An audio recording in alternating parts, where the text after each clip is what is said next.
Session 19. In the forest kingdom of Cormyr, the year of purple dragons continues to unfold, each revelation leading to more questions. The band of heroes known as Much Obliged has made significant strides in their quest to solve the kidnappings plaguing Thunderstone. Interrogating your captives has led to a shocking discovery: the involvement of the Eldreth Veluthra, an elvish organization with a deep-seated hatred for humans.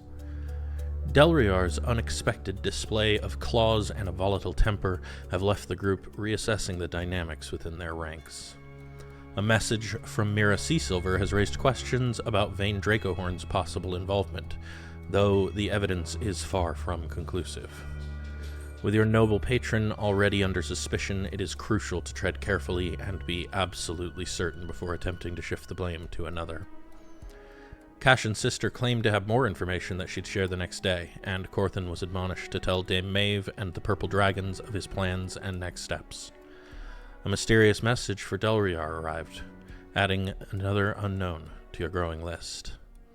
As you prepare to venture downriver into Hollock Forest, the challenges that lie ahead are not just obstacles to be overcome, but also questions to be answered, both about your mission and about yourselves.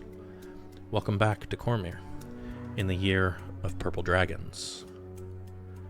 Falaghard. You find yourself standing in a forest clearing that feels both surreal and intimately familiar. The air is thick with the scent of damp earth and ancient wood, and the sky above you is a swirling tapestry of twilight hues. Stars and clouds move in a celestial ballet that defies the laws of nature. It might be a dream. You might be high, but either way it feels all too real. Two trees dominate this ethereal clearing. The first is a majestic oak, its branches reaching towards the heavens as if in prayer. Its leaves shimmer with a celestial glow, and you feel a sense of peace and purpose as you approach it. The oak whispers to you in a voice like a gentle wind rustling through its leaves. Remember who you are, for your roots run as deep as the stars above. The second tree stands in stark contrast. It's twisted and shadowy, its branches drooping as if burdened by sorrow. The bark seems to absorb the ambient light, casting a penumbra around it. As you approach, a sense of dread fills you, but also a strange familiarity. The tree whispers in a voice that feels like a distant echo. Beware the shadows, for they seek to consume the light within you. As you stand between the two trees, you feel a pulse of energy emanate from your chest, as if your very soul is reacting to their presence. The sensation is both unsettling and invigorating. A voice, different from the trees and more ethereal still, fills the air. Your lineage is both gift and burden. Use it wisely. The moment the voice fades, the dream, or trip, starts to dissolve. The trees, the sky, and the clearing itself seem to blur and fade away. You awaken with a start, your hand instinctively clutching at your chest where you felt the pulse, as if expecting to find something there, but there's nothing. Just a lingering warmth and the fading echoes of the dream. You all awaken on the morning of Alturiak the 6th, and the weather outside is dismal, sleet and rain. Nevertheless, the smell of breakfast fills the sign of thunder. You find yourselves seated together around the table in the inn's parlor, enjoying Thorin's fine cooking. You notice Delryar's eyes are heavy with fatigue, a clear sign of his sleepless night.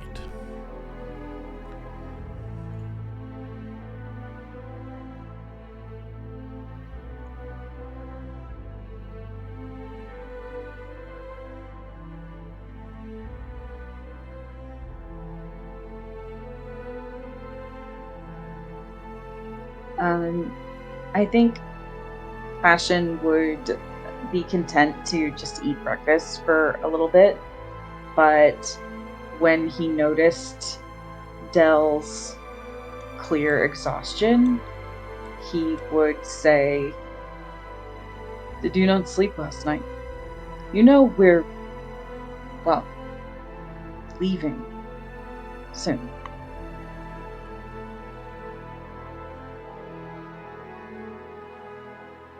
I am aware. Are you going to be up to it? I functioned without sleep previously. I can do it again.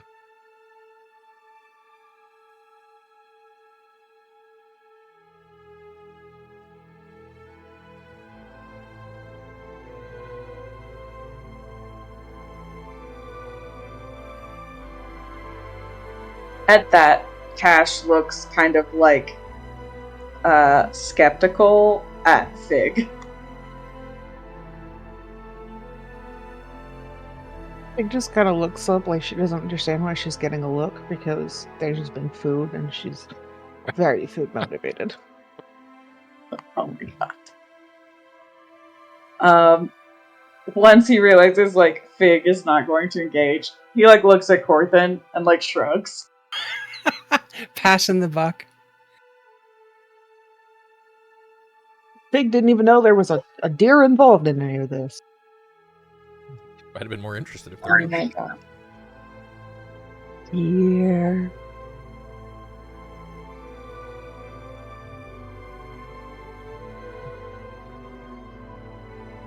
Cash, while you're What is- busy trying to get anybody else to engage, your sister's voice sounds in your head. The violins have gone silent, but silence has its own sound. The orchestra is out of tune, and the harpist may have broken a string. Oh goodness. Okay. Hold on. Would you like me to put that in the chat for you? Yes, please.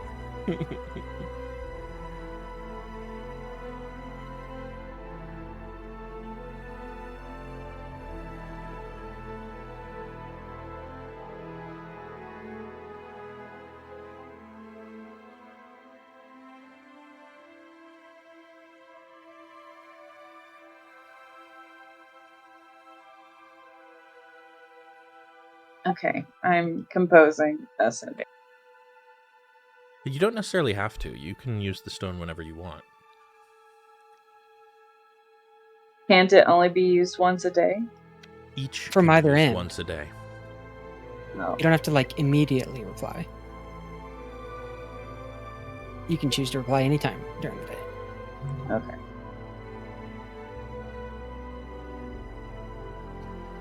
Corthynd decides to go with tact, pushing back his empty plate from breakfast, putting his elbows up on the table, looking over at Delryar and going, I think what Cassian's getting at is what the fuck were you doing yesterday?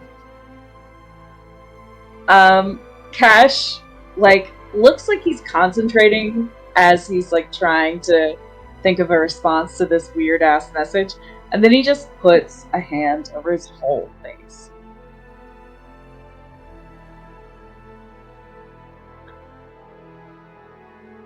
That wasn't exactly what I was getting at, but it is a good question.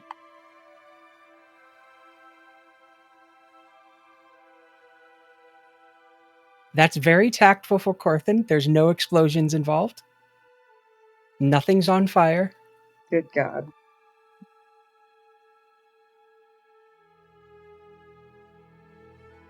Del looks over at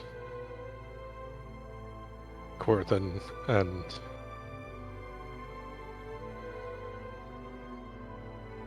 absently rubs his forearm before he answers.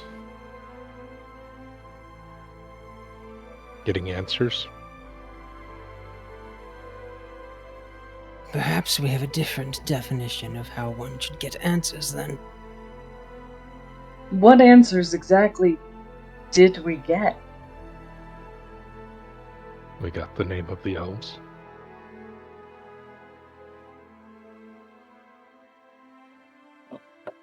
What was the name again? The Eldrath Valuthra.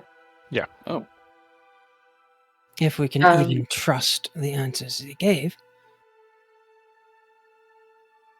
Answers given under torture are not exactly the most reliable.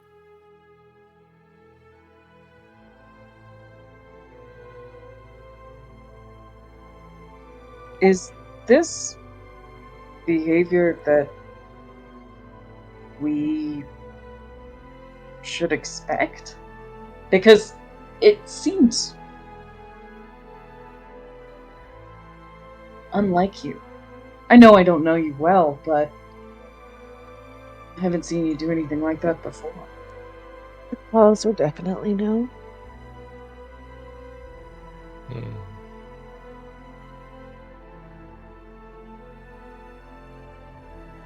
And Claw seemed new as well. But I don't know you as well. Since my magic came to me, I have been able to draw them. I simply just tend not to need them. Intriguing.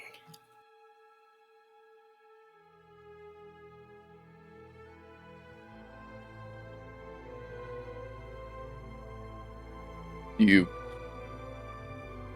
also turn into... He kind of nods over to Fig. I don't know. Cat, dog?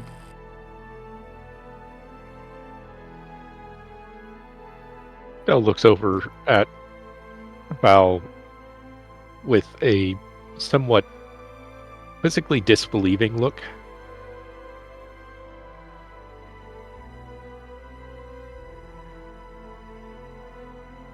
I guess not.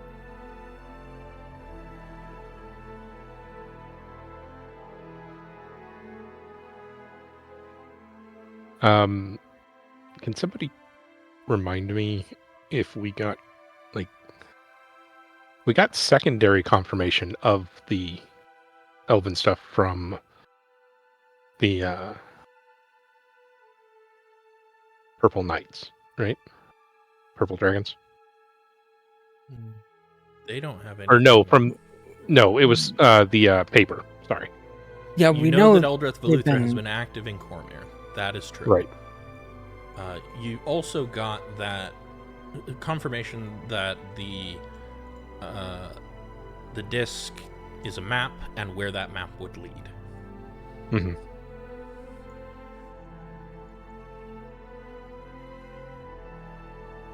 It's entirely possible.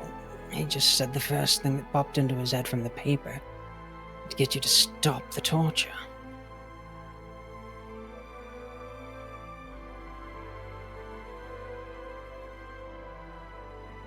He wasn't going to die.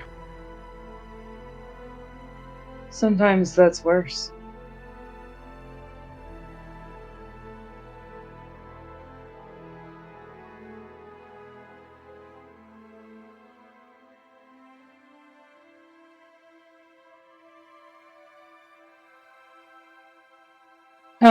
Clearly you aren't completely comfortable with it either, considering you didn't sleep all night.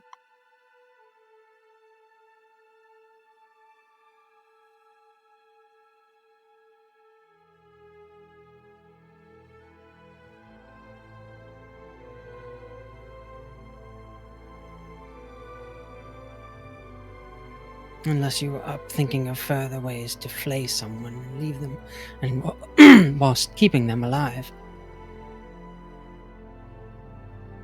I don't believe that of you. You felt bad, didn't you? You looked miserable last night.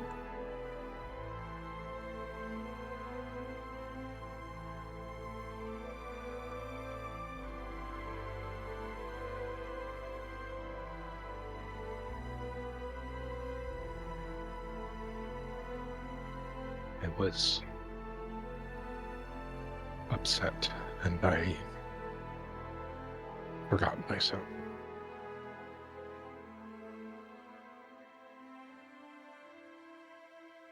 Well, do try to remember yourself next time. Temper like yours can be dangerous to lose.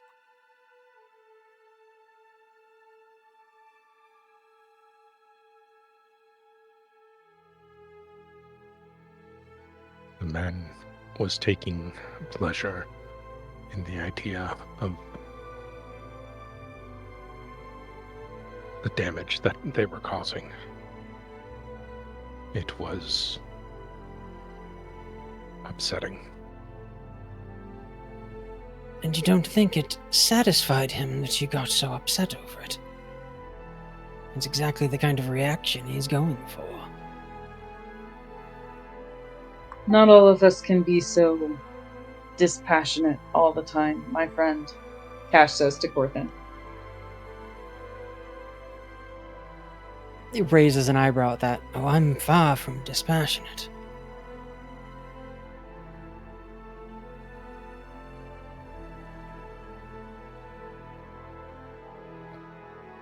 Pig is mostly poking her food with her fork and looking deeply unsatisfied with this entire fucking conversation. Do I recall what color the dragon scales on his hand were? I'm gonna call this a perception check. Perception in reverse. Yeah. Memory perception. Yeah. Son of a bitch. Oh! Whoa! I see everything. They were metallic. Given you did not ask at the time, you're not sure whether that was brass, copper, gold, something like that. Right. Fair enough. Still, damn good roll. Have to observe more. Also, small chance it was green, but really unlikely.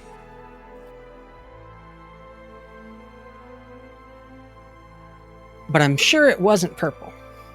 Definitely was not purple. He is not the purple dragon. Okay. He's just heavily oxidized copper dragon, apparently. Shame your scales weren't purple.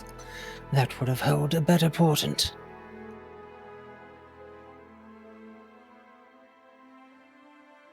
Purple dragons are far from friendly, regardless of what the nobility would have people believe. And I don't have a staff of power to spare anyways. He chuckles at that as if it's some inside joke to himself. Yeah, Cash is like looking between them, Yeah. like, huh? Pig also is like, I don't get the joke.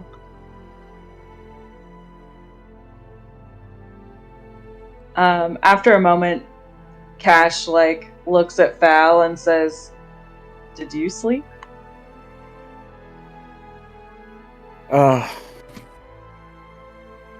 Yeah.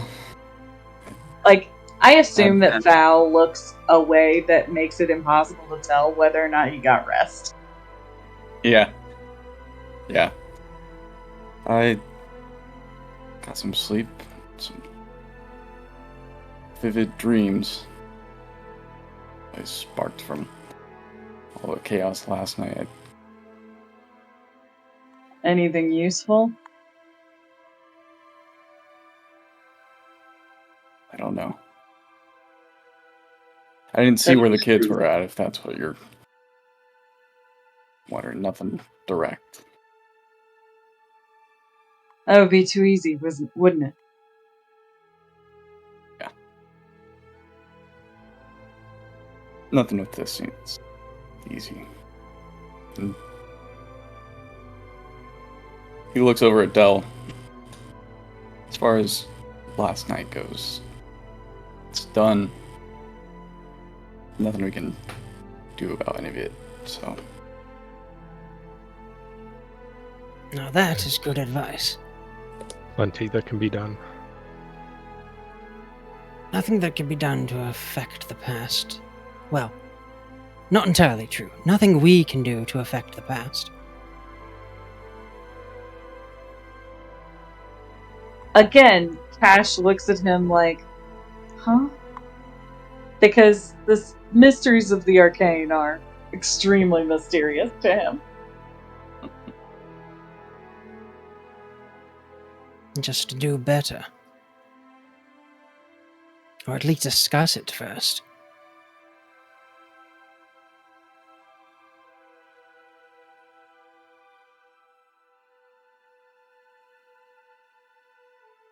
My sister sent a message this morning. She should be here soon.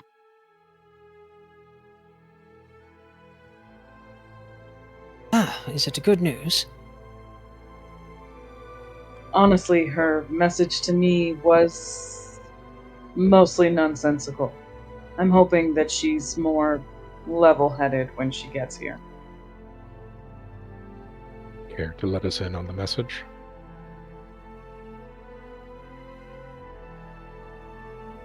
He thinks a second and says, "The violins have gone silent, but silence has its own sound. The orchestra is out of tune, and the harpist may have broken a string."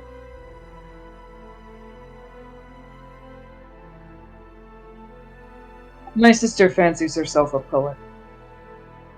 Sounds like she fancies herself a spy, which is what we made of her. Convenient, then.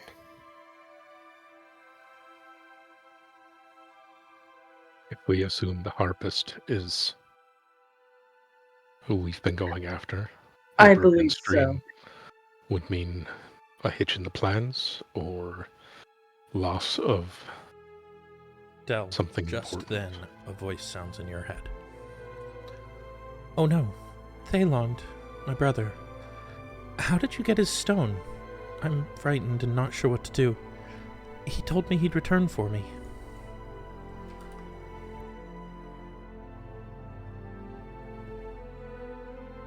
And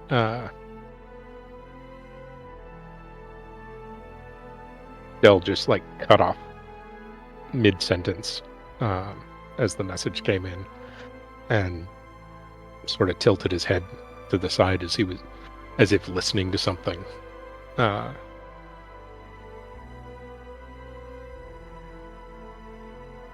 Through a loud room or something like that.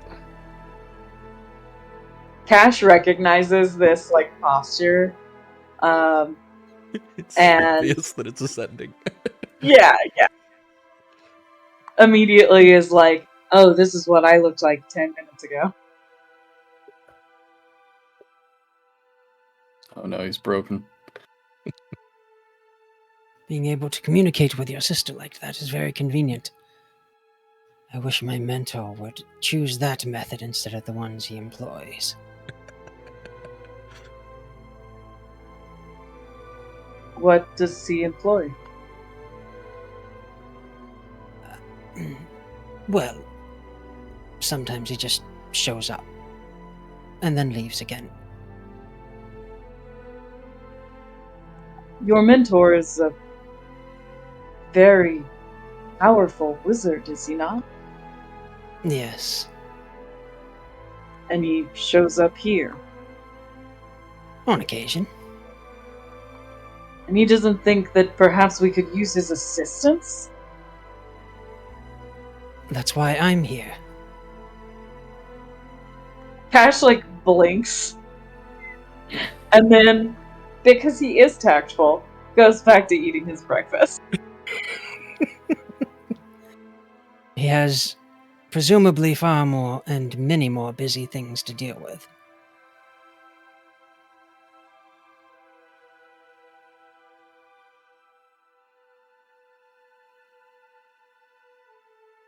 Though he hasn't, indicated that he's speaking about the Royal Mage of Cormyr, just his mentor, which is who he's said was his mentor. Have you been able to let him know about the involvement of the elves? What they're trying to do? He considers for a moment as if when to say the last time he spoke with and his mentor was. He says, actually, yes. He thinks the elves could be likely. He suggested that we let Maeve and the Purple Dragon Knights know exactly what our plans are.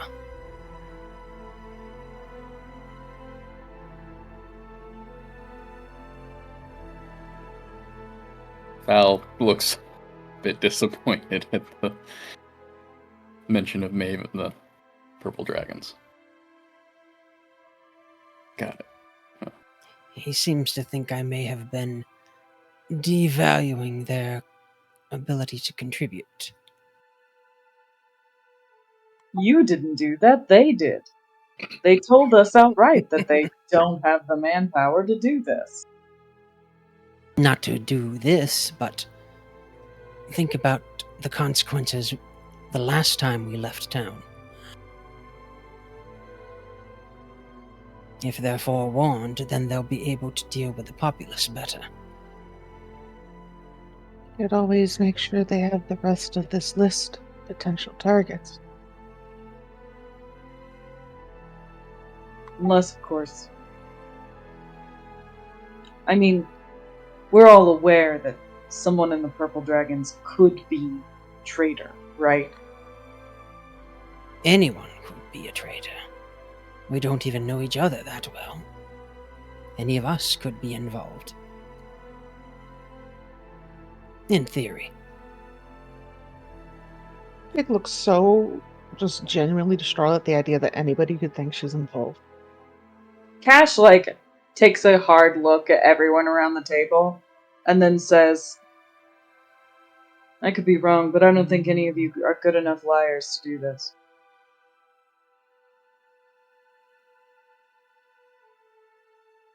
Unless we were lying from the very beginning. And everything we've done is one elaborate plan. He looks again, and then he says, no.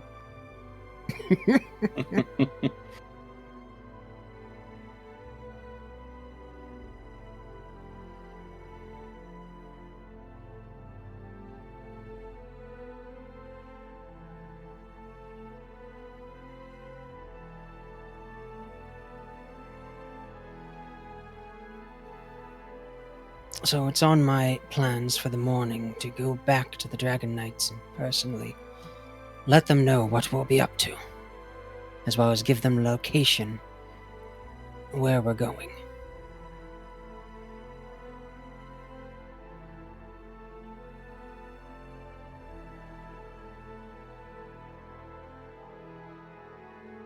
It takes half a day or more to get to the Grove, right? The Grove is The water. yeah, about half a day, I believe is what I said. Okay. So I will go without Grove water for the time being. Do each of us have to get Grove water, independently? Yeah, You I can would carry presume, right? You were told, now you haven't tested this, but you were told not to be greedy with it, and implied that you could carry one. Okay. But that was never stated outright, and you haven't tested the theory. Okay. I have to get a boat for us. But I also don't have Grove water. Is there anywhere to buy potions? The Alchemist, I guess? The Alchemist might. I'm gonna be getting some rations for myself, and I can pick up stuff for others. Maybe some potions too.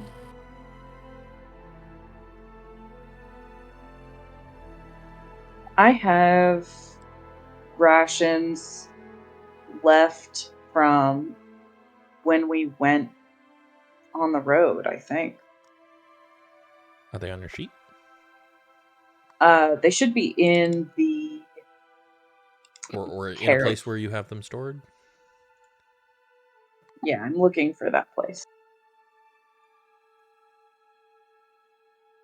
Let's see. The carriage Carriage? has Yep. Cassian's I- rations. 10. Rations. 10 of Cassian's rations. Yeah. So, Cash says, I have 10 days of rations. We could split them if you want to buy potions.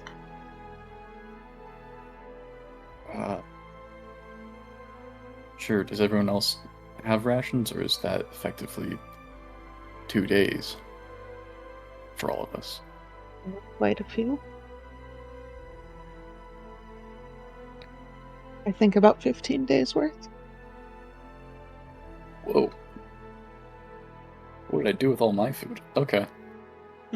I need to get food myself. I was planning just on picking something up from the kitchen before we departed.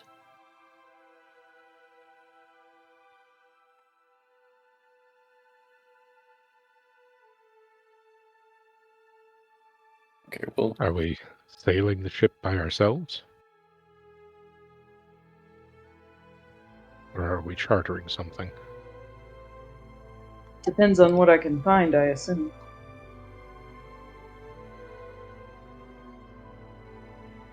I don't actually have proficiency with water vehicles or land vehicles, any vehicles. I can navigate, How hard but I could it can't. be? How hard could it be? Yeah, I mean, I've seen it done many times, right? Many times, yeah. Suddenly, I'm having flashbacks to that time I went whitewater rafting and capsized in the middle of the rapids.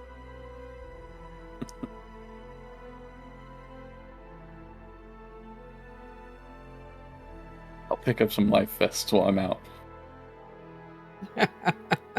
Thanks, although I'm a pretty good swimmer. Cassian says, I mean, I've never sailed personally, but I know it's not that difficult. I know many stupider a man who've accomplished it. Stupider. Physical skills don't necessarily translate to mental intelligence. Or vice versa.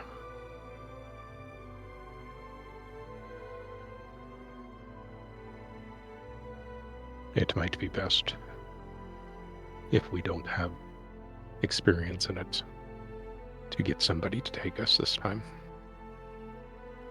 How hard can it be? It's just one way.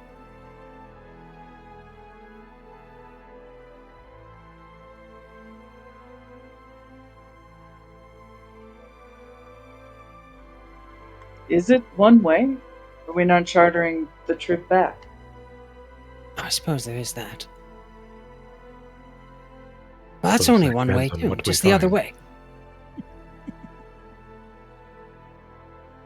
You're not planning on dying on us up there, are you, Corthynd?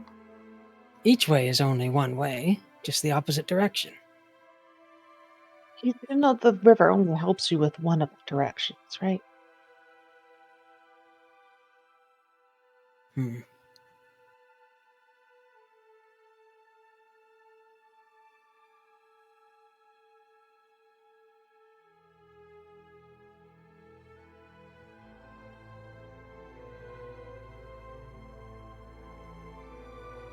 Perhaps you just need to ask the river nicely.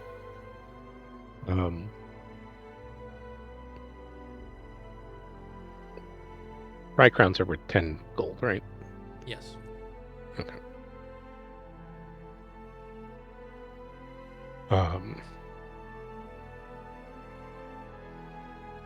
Dell's going to pull out some of the Rye crowns that he has and slide and make 2 piles and slide 5 to Val and 5 to Cash. The potions, rations, and assistance with the boat. We should get Did you going. say? You say golden line or tricrown? Tricrowns. Okay.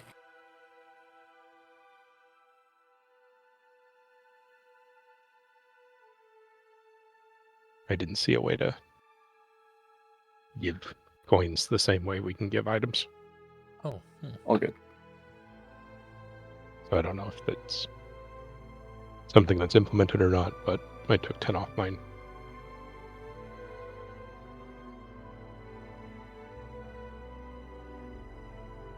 huh, you're right. Interesting.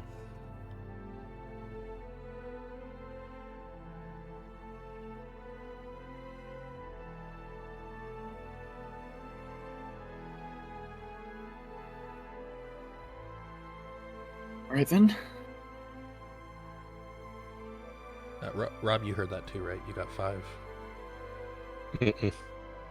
What? No. Cash. It was you. Oh, it's cash. I heard Corthynd. Sorry, my bad. I'll take 5, but I don't think that was for me. No, okay. I misheard. My bad.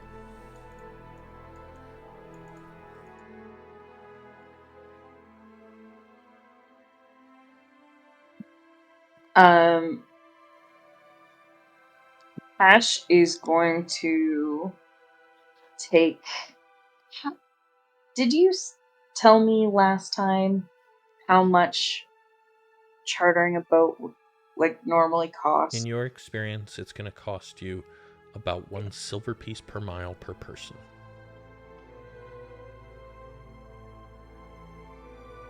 And do we know how many miles this is? It looked Like like it 40? was 30 to 40 miles, yeah.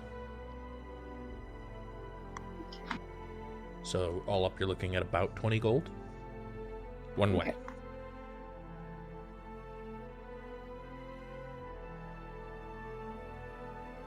So Cash is going to pass 3 more of those tricrowns to Foul, and he's going to say, "You'll probably need these more than I will." Yeah, potions are pricey. Shame none of us know how to brew them. Well, I may try and pick up some tools too.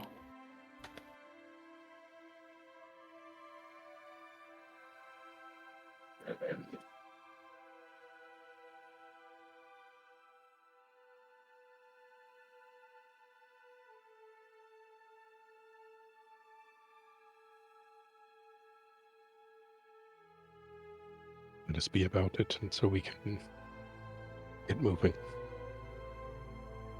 I have to wait for my sister, but You kind of would have Feel expected her by now. Oh, goody. More danger. What time is it? You guys have been here about an hour. Okay.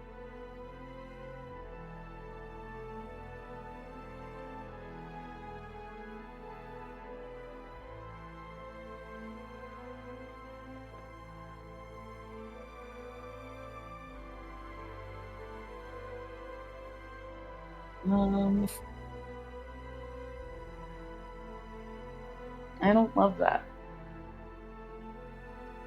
Del gets up from the table and heads out of the tavern.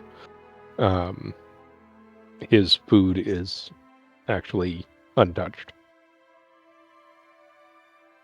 Wonderful.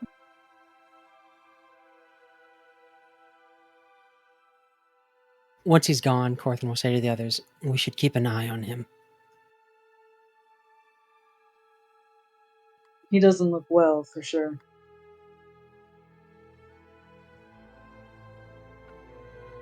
Well, speaking from experience, it can be very startling when you start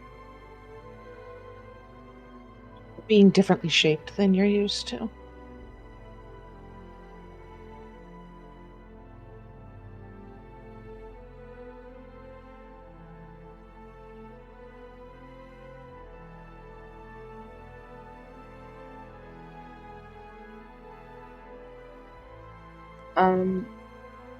I think Cash is gonna go out front and see if he can see Mira.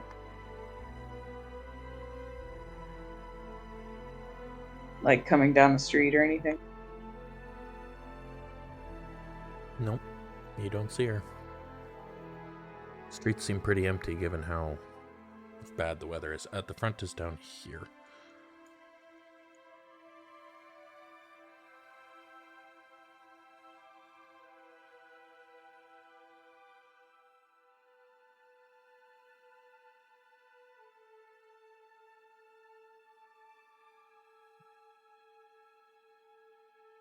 I think at the front.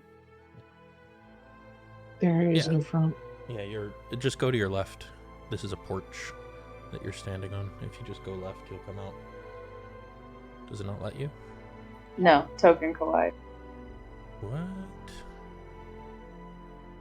Weird. Very strange. This is cool though. Yeah. But there's not much map to explore, so don't go too far here. Okay. Mostly meant to just have the tavern. So yeah, he's gonna like look up and down the street. Is there anybody out really?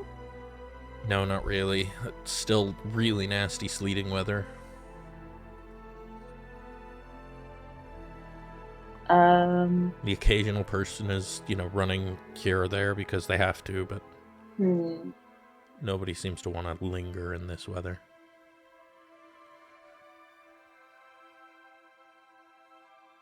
I should have taken you seriously whenever you said not to reply.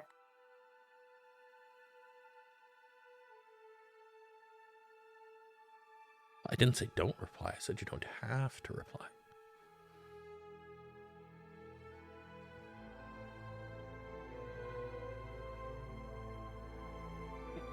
Problem with sending stones is that they only work once per day.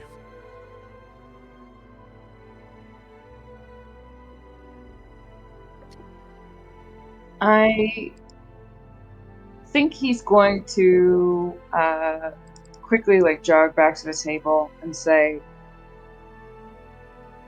something feels wrong. Mira's not here, and I would have expected her by now. By all means, let's trace the path she would have taken.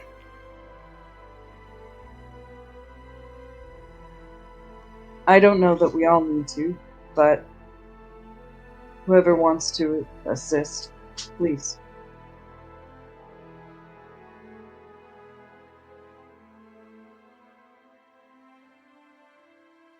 Val will get up and head to meet Cash. You need me to be better at tracking?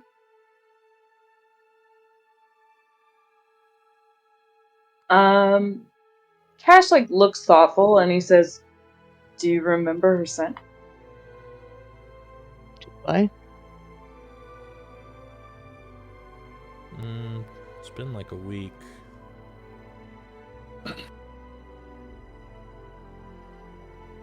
Maybe.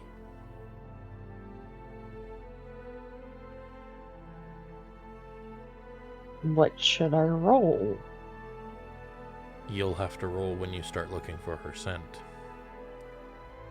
You may have a penalty. Well, I guess I'll go find a place to shift that isn't too suspicious.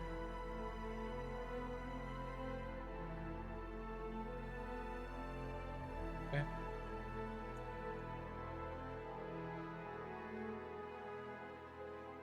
Val will look at Cash and just say, do you want me to help, or do you want me to get things ready? Do you think we'll be heading out still? You get things ready. I have a feeling that whatever reason Mira isn't here may be connected to what we still have to do. Okay.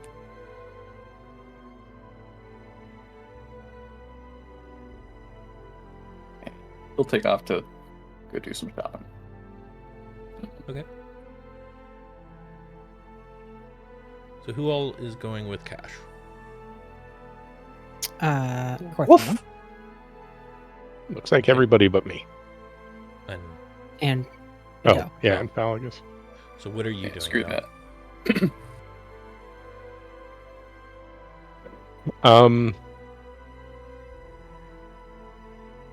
Mostly just not being around people at the moment. Quiet reflection, as it were. Alrighty. We'll deal with Cash first, then get this done. You start making your way towards House Dracohorn, I presume? Yeah, taking the route that I most think Mira would have taken to get to us. So the most direct route? Yeah. Okay, yeah. So you make your way along, and as I said, there's not a lot of people out. It is nasty weather. Fig, you do not smell her at any point as you guys make your way there. You make your way all the way to House Dracohorn. You can see the building, the walls surrounding it, and the guard in front. No sign of her. No smell of her. Shall we head in? We might as well. And Ash will approach the gate. The guard looks up at you as you approach. Terrible weather today, my lord.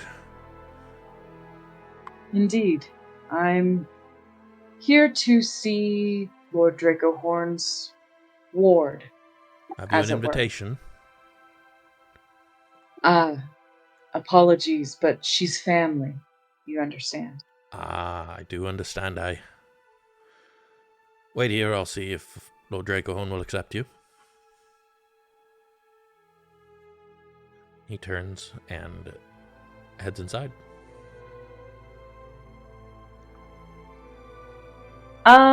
Is there another guard out here? Nope. Cash is just gonna go inside. You're gonna make your way up to the door? Yeah. He's just gonna, wait a few paces and just, follow the guy. You I get think to I'll the just door, follow Cash, and it is I locked. go where my master goes. After a moment, It's- Corthyndahast shrugs and follows. It's locked, you said? It is locked.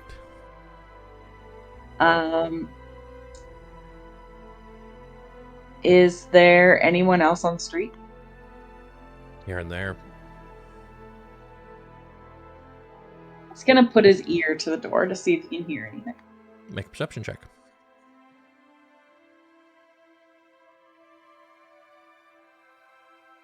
You hear a door. Should be careful about that. You never know when a door is actually a mimic. Cash looks confused. The dog looks a little judgmental. Cash looks down at Fig and kind of points to the threshold and do you smell her there? Sniff, sniff, snuff, sniff, snuff, snuff, snuff. Make a perception check. You do not have advantage, or rather, your advantage is nullified by disadvantage.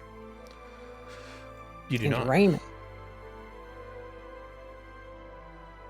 He sniffs and snuffs for a while and then just kind of whines.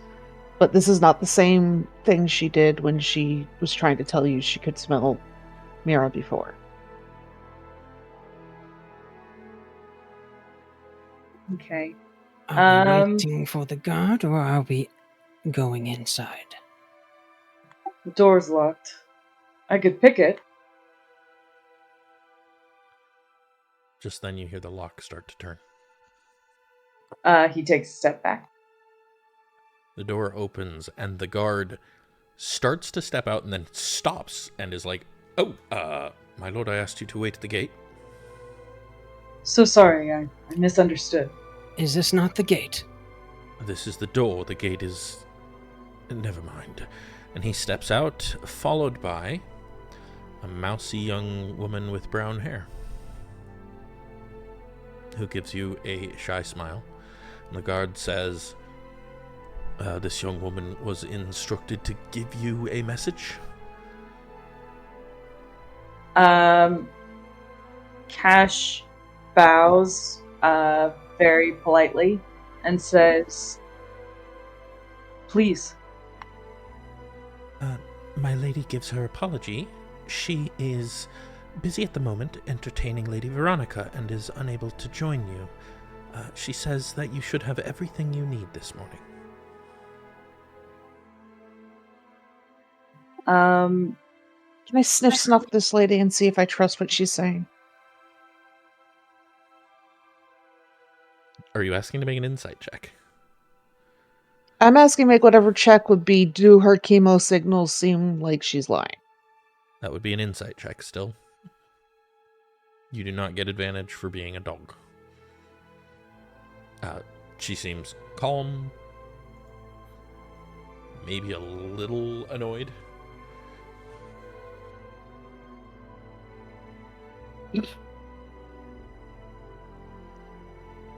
This is Mouse, by the way. Oh! Yeah, I knew it was Mouse, but now I'm like, is Mouse in on it? Don't know, could be. I don't think Mouse is in on it. Depends on how much you trust Mouse. Trust Mouse quite a bit.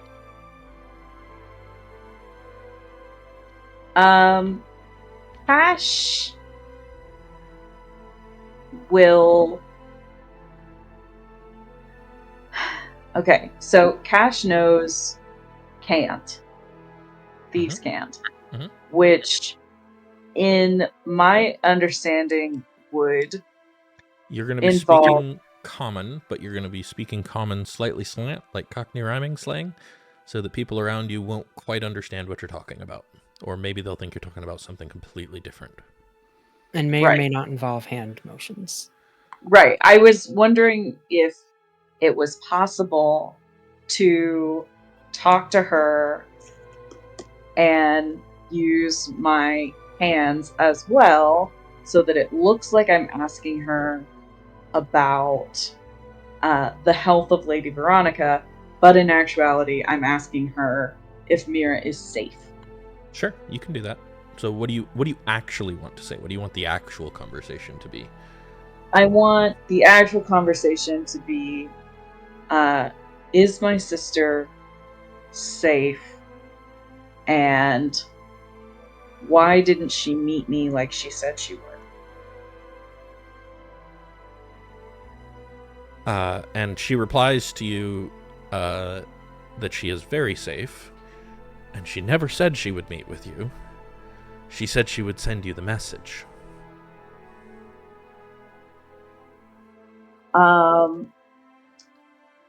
Cash looks vaguely put out and says, still in cant, the message she sent me was a fucking riddle. The message she sent you is the message she received to give to Lord Dracohorn.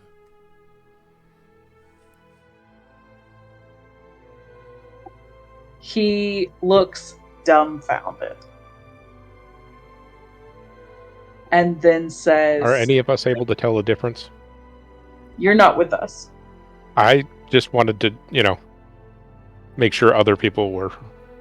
I'm just curious. What, between dumbfounded Cassian and regular Cassian? Because they do Yes. kind of seem like the same thing.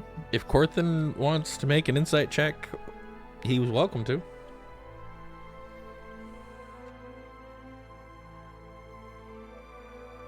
He is also... Corthynd doesn't fucking He's know. busy paying very, very high attention to the magic, keeping the rain off of him. Of dripping on Cash's head. Yeah. And face back, I'm sure. It's like a 5-foot umbrella. He could probably get both of them in it. If Well, if he cuddle. doesn't fit, it'll just shake out every so often and you'll be wet anyways. That's After a fantastic. moment, he says, "What did he do when he received the message?"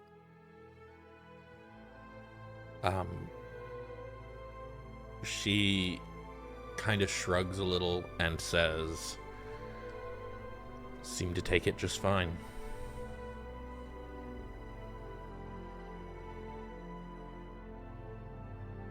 But then he Very seems to well. take everything that way. Does not Very ruffle well. easily. He's going to switch back to common and say, "Thank you very much for your time. I do apologize for interrupting." Of course, my lord, and your sister sends her regrets that she could not meet with you in person today. She hopes to do so soon. Tell her I'm going away for a little bit. And he says this like loud enough for the guard to hear. When you say that, extra water like pours on your head to try to like drown out what you're saying. He doesn't notice.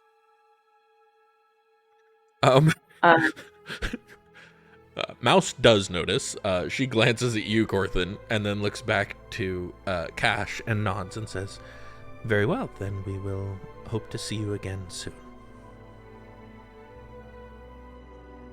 And he nods and he bows to the guard very shallowly and says, "Let us make about our preparations, my friend," and heads for the gate.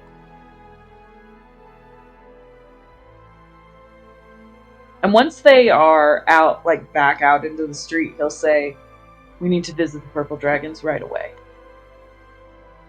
Corthin sighs and rolls his eyes at Mouse, not that he knows who she is. But Cassian seems to know her, so before joining Cassian to hear that. Well, that was where I was headed anyways. What was that about when you get far enough away from the place that the guard wouldn't overhear? Yeah, as they walk. Yeah, because all you heard was them having a conversation about Lady Veronica's health and the tea that she was serving and... Mm-hmm. Ash says, "That woman is a friend of mine. She's employed as Mira's maidservant, sort of. Secretary. Apparently, the message that Mira sent me this morning about the harpist, that was a message she was given to deliver to Vane." Well, that shows a bit of guilt, then. Not much proof, however.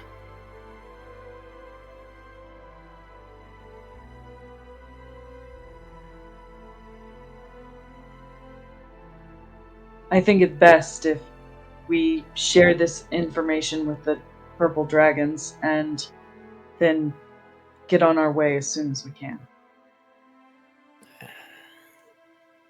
It's good that they know of our suspicions, but they won't be able to act on anything. At least they can be on guard.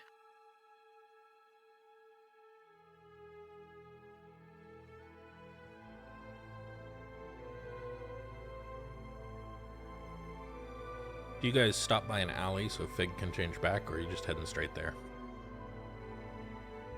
I mean, that would be the polite thing to do. Does Fig want I will to change So back? not a chance Corthin's doing it. I was going to say, Corthin will even dismiss his invisible umbrella to create a wall at the end of the alley that was not there that she can change behind. Fig, are you changing back? I will if they want me to be part of the conversation, sure. Okay.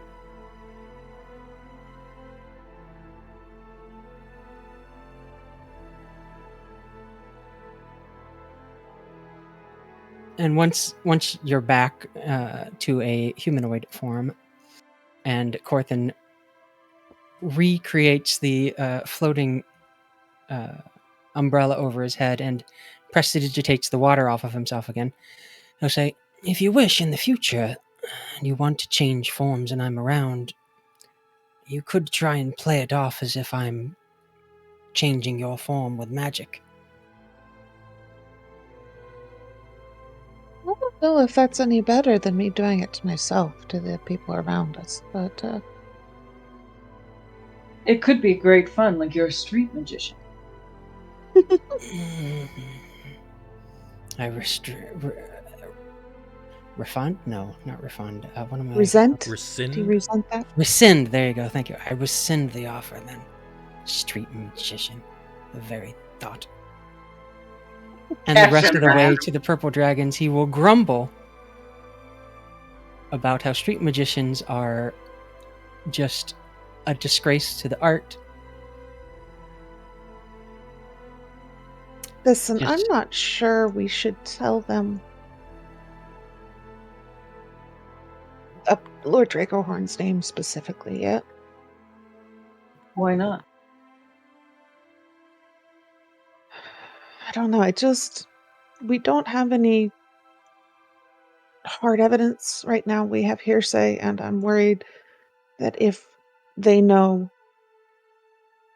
he'll know, or they'll think we're just trying to shift the blame. I don't know. It just doesn't feel right. Feels like we need to wait until we have more proof. If we survive wherever we're going. My sister's with him.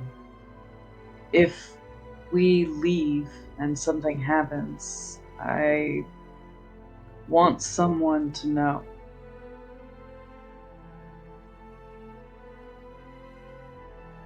At least of our suspicions.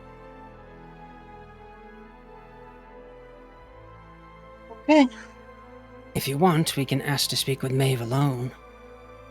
That would probably be better, at least.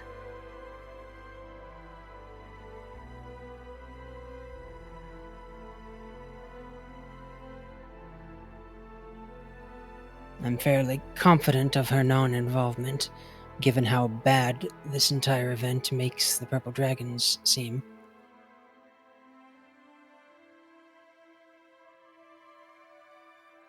I'm not convinced there isn't anyone below her, perhaps gunning for her position and helping these events happen, but she seems trustworthy enough. Especially given that I've been suggested to trust her. Cash looks like wary and then says, "Are you sure that suggestion is trustworthy?" Legally, I'm required to say yes.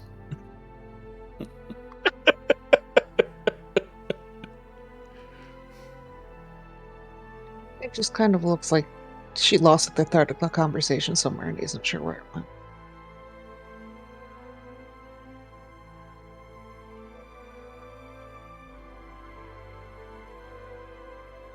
So it appears we're making our way to the Purple Dragons.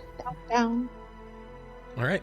Meanwhile, Val, I think you were hitting up the apothecary first, Black Rose? Yep.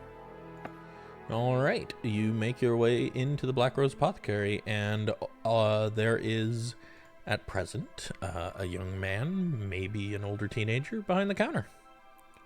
Before I go in, I'm going to take off the robe, try and pull a string out, tie my hair back a little bit. Still covering ears and stuff, but just trying to clean up a little bit.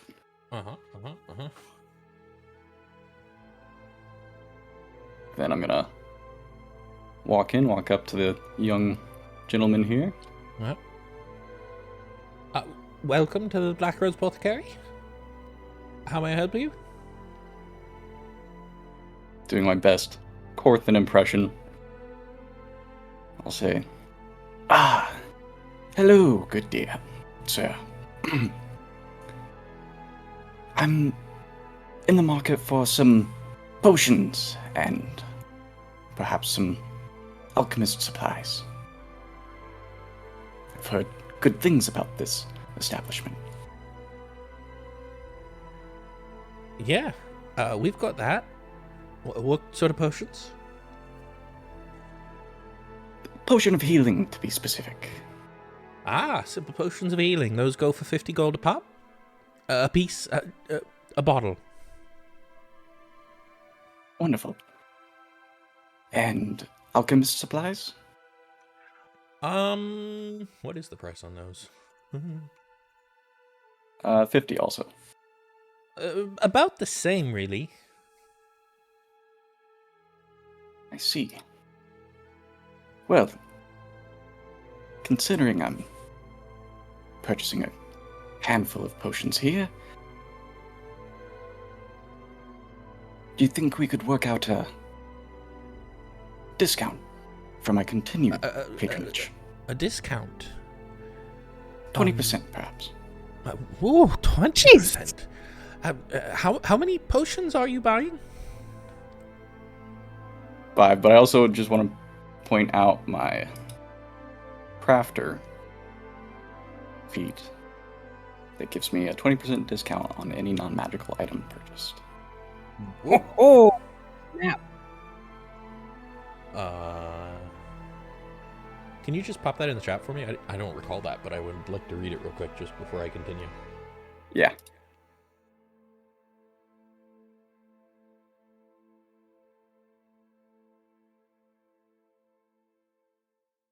If you just Am I able to click just drag it to the... If you just click the die, it should, like when you're hovering it on your sheet. Oh, yep. Mm-hmm. Should just put it to the chat. There we go. Whenever you buy a non-magical item, you... Damn! I'll be wanted to point out potions of healing are not The non-magic. potions are magical, but the crafter's supplies. kit is not, right? So, Which is a pretty significant chunk. yeah. Well, 5, you said. And I'm sure there will be more in the future. I'd like to Yes, build a relationship. I'm sorry, what did you say your name was again?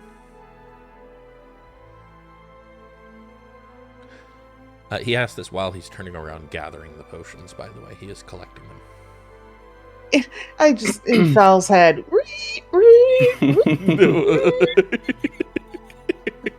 Falaghard. Sorry. Falaghard. Falaghard. Just Falaghard? Yes. Oh. Is that some sort of... never mind.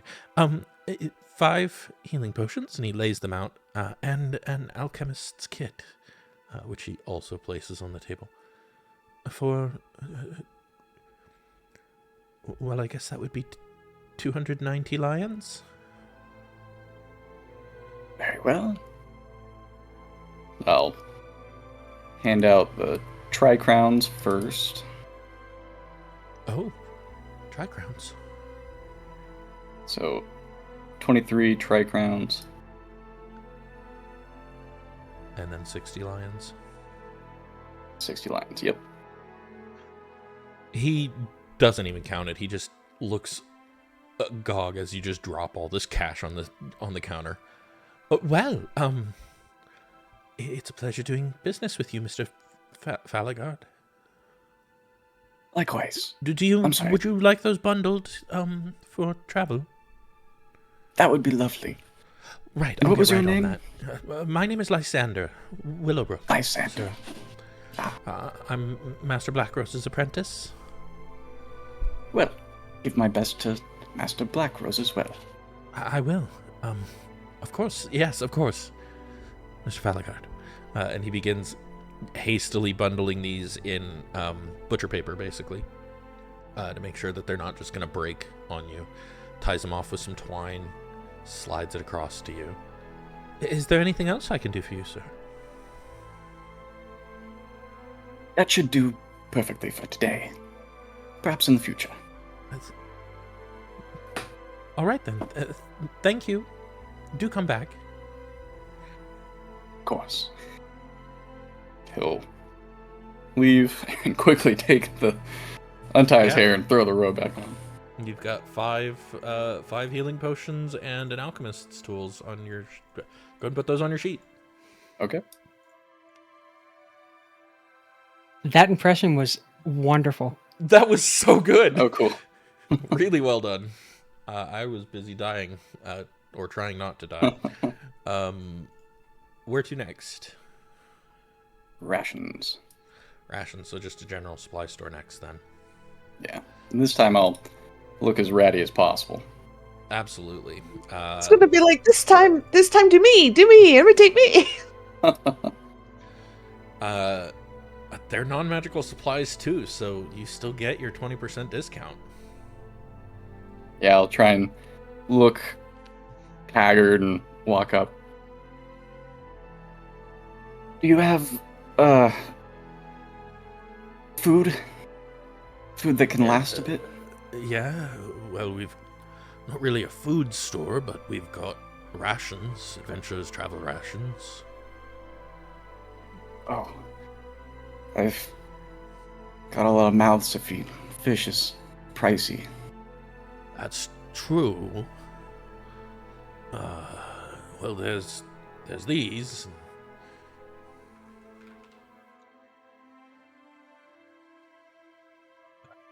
How many do you need?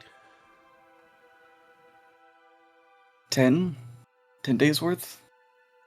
10 A week. days worth. It's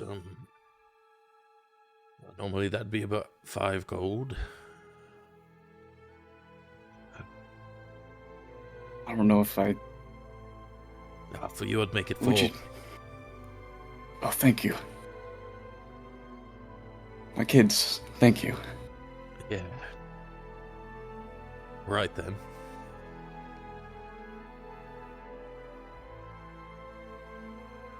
And he will count out 4 golden lines.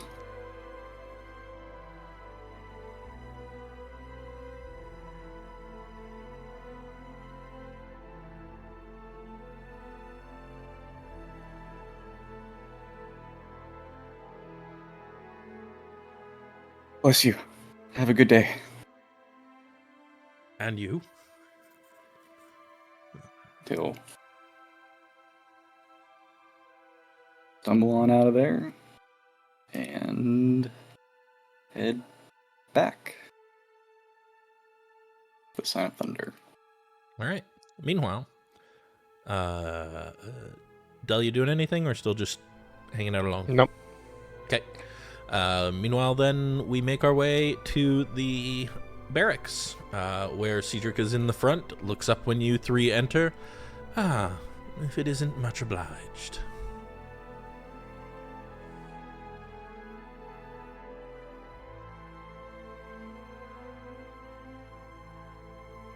Yes, I'm afraid we're back again.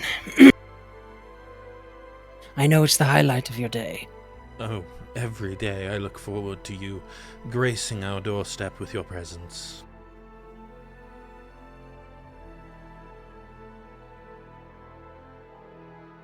Do you really? Because I feel like you don't like us. No, I much. don't. Oh. You demand a great deal of time, more than most adventuring parties. But Maeve seems to like you, so what do you want? Speaking of, would she happen to be around? Yes, We need to speak with her. I see. He just rolls his eyes and turns and heads to the back. While he's getting her, I will prestidigitate the water off of all of us. Well, off of Cassian and Fig. There's a little on you, There's never too. any water on you. There is a little on you, because you did put your thing down for a bit, and also because you had a dog spraying water on your legs. Yeah, fair enough. Maeve comes out a few moments later, followed by Cedric, and says, well, hello there. What is it today? Something new? Yes.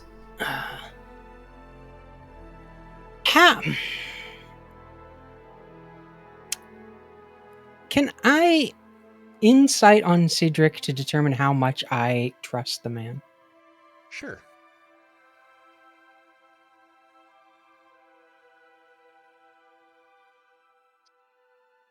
Cedric's general demeanor has always been a little bit disgusted and disapproving of you. What's your intelligence? Like 18, right? 17? 19. 19. Okay. So, it is exceptionally unlikely for a villain to be that openly disdainful of their opponents if they are also meant to be undercover with the authority that is making the arrests of the bad guys, right? Like, he would have to be real fucking good to be untrustworthy. He's just That's kind of a the dick. opinion that I had. He's just kind of a dick, right? Like, We'll be going out of town for a few days.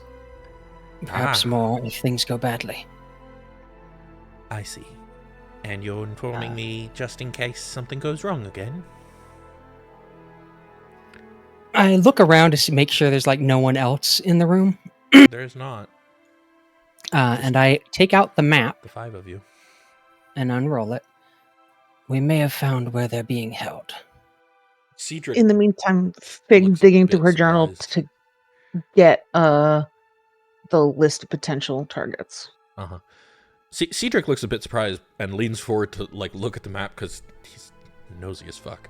But Maeve just leans forward and takes the map, like doesn't take it out of your hands, but takes a corner of it so that she can share it with you and looks at it very closely. If I'm not mistaken, this is the work of one of our local map makers, is it not? It is, yes. I thought I recognized her handwork. And you're heading here, and she points to the little X. We are. We're hoping to get a boat chartered. I see. That would make sense. I will warn you that there is not much there. You're going to find some shoreline. It's likely that your actual destination is deeper in the forest, is my guess, based on where this is. It's relatively far from any of Cormyr's actual establishments. Well, regardless, is there anything you can tell us that we should know before you go? This Fig kind of steps up a little bit and pulls out the little piece of paper with all the list and says, Lord Huntsilver didn't want me sharing this, but I think in light of protecting the children, I should. This is a list of what we think would be potential targets for the next kidnap. Cedric's eyes widen, like saucer-sized at that. And Maeve's also widen quite a bit as she almost reverently takes the list and takes a look at it. Oh yes, I can see why these would be next on the list. And you've crossed these two out because they were the most recent. Of course, of course. Not a lot left, are there? No, I'm afraid we may be running out of time. That does make protection duty perhaps easier. It does. And knowing the specific list makes it even easier. Thank you. We will discreetly position knights at each of their homes for the next few nights while you're away. Fig just kind of looks pleased with herself, like she was glad to be called a good girl and did a good job, and she's protecting people. And we have reason to believe. What's his name? Vane. Vane. I hope Vane for some Dracohorn. reason. We have reason to believe Vane Dracohorn may be involved with this. Her face just snaps sharply towards you. That is a bold claim, given he is Lord Huntsilver's chief rival in town. It is, and I would normally not mention it without any definite proof. But given that we may be going towards what very well could be our deaths, I do not want to leave you completely blind.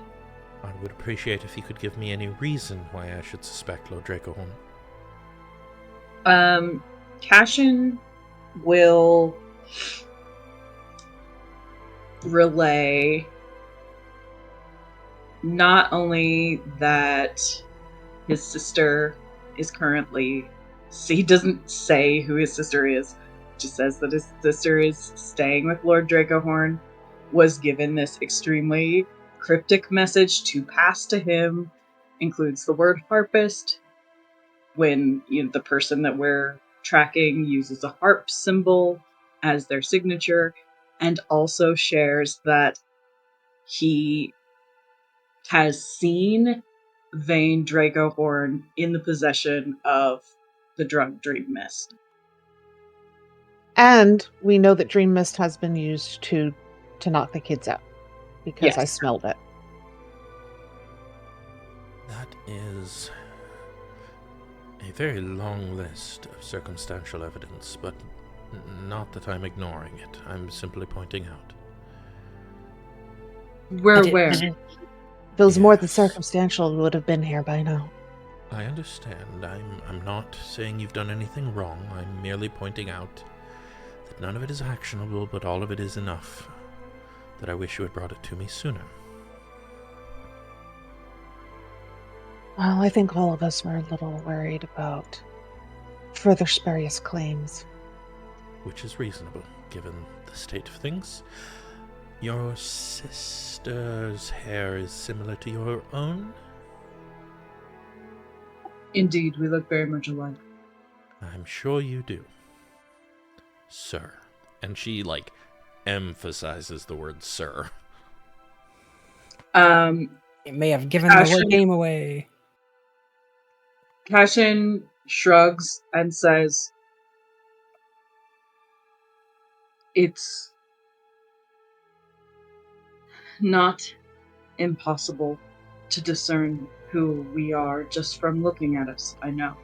It is But- not, and I am looking the other way intentionally. There are standing orders regarding a certain young lady who has recently appeared in the papers, which I would like to not have to carry out." Then maybe by the time you feel you need to take your dragons to Lord Dragohorn's house, there ought to be no red-headed young women lurking about. You understand me well. But hopefully it won't come to that before you return. Hopefully you can cut this off at the foot before we try to take the head, if indeed he is the head.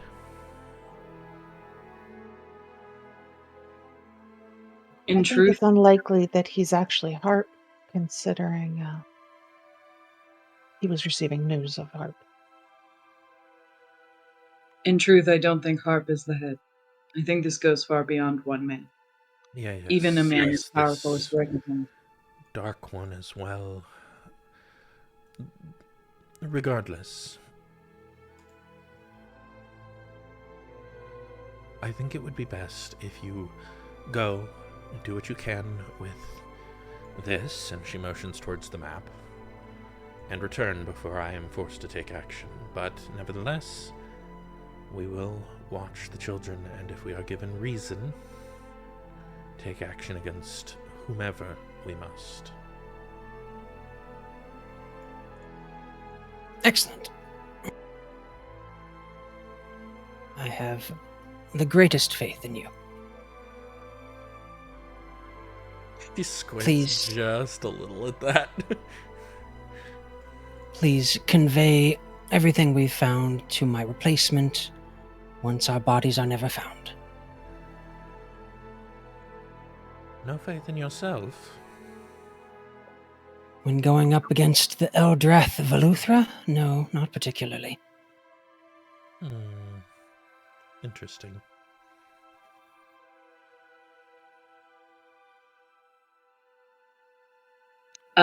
Cash looks at Corthin like, wait, really?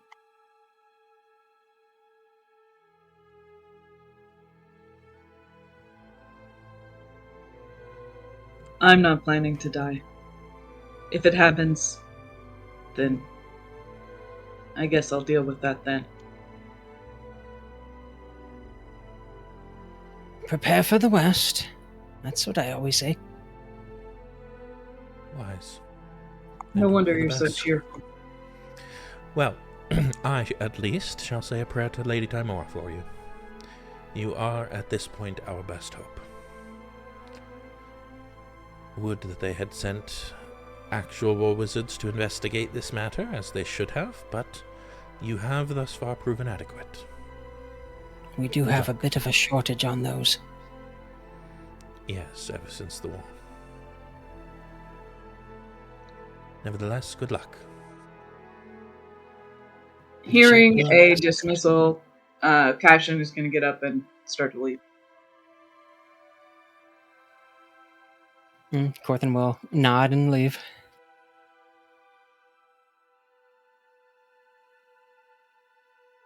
Yep. Peg is also leaving. All right. Are you guys all making your way back to the sign? I'm making my way back to the sign by way of House Huntsilver. Okay, I'll send over for you.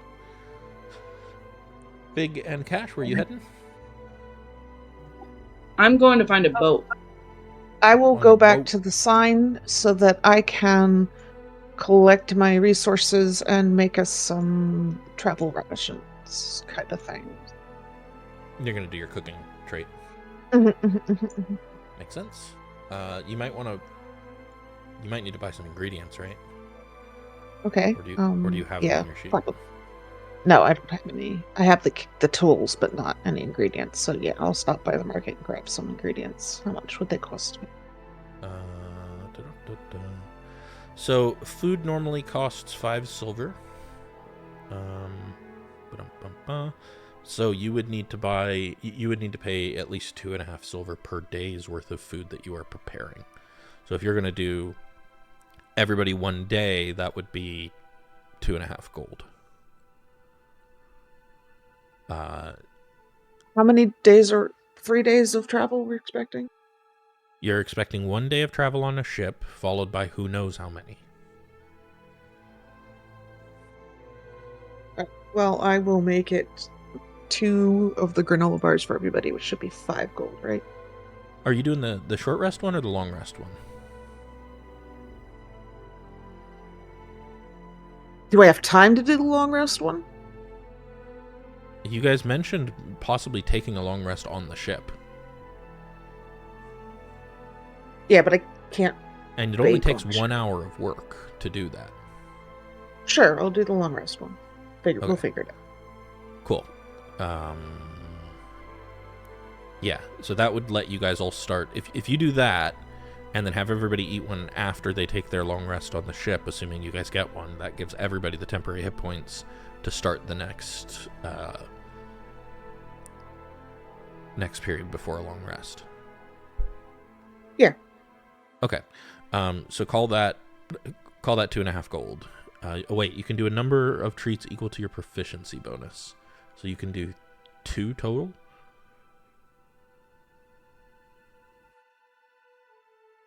So you can only only make 2 2 of people those. get it? Yeah. Oh, well, that's lame. Yeah. So you could do that. You could do 1 gold for that, and then 2.5 for everybody to get the extra hit point regained. Although, if you're taking a long rest, everybody will be at full hit points anyways. Yeah, but I can make them like granola so that we can use them later when we need to maximize a. They last for 8 Short hours, rest. but you could buy the ingredients so that you could make them later. Oh, you mean you're going to prepare that? Why don't you just decide how many days worth you want to prepare for? Because you can buy the ingredients and then cook them later.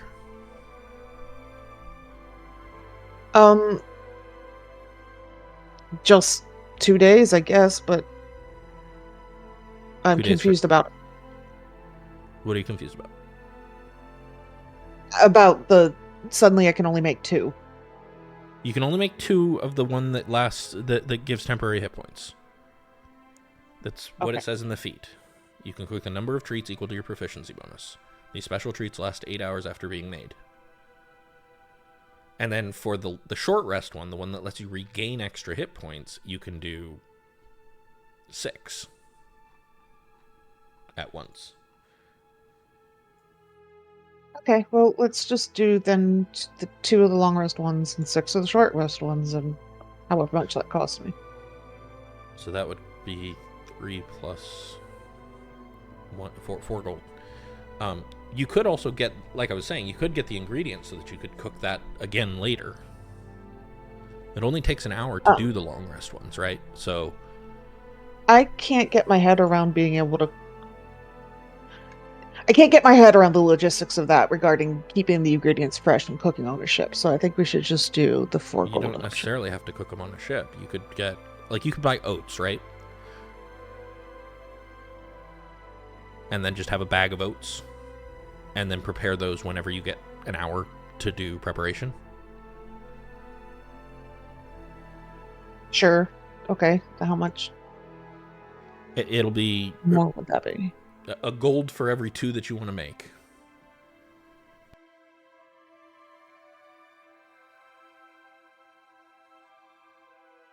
And I didn't get enough sleep for this. Just give me a number and I'll make some stuff. Well, how many do you want? Sorry, it's a gold for every 4 that you want to make. How many do you want is the question. How long do the temporary hit points last? Until another long rest. Or until you use them by getting Right, or hit. until they're used. I was looking for if they don't get smacked out of you. Like, you could have enough to make them for everyone and just slowly feed them to them throughout the course of the adventure. Good enough to make them for everyone twice and slowly feed them to them throughout the adventure.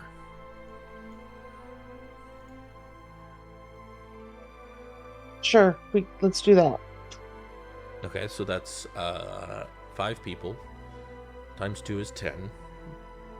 Divided by 4 is 2.5, right? So 2.5 gold. On top of the 4?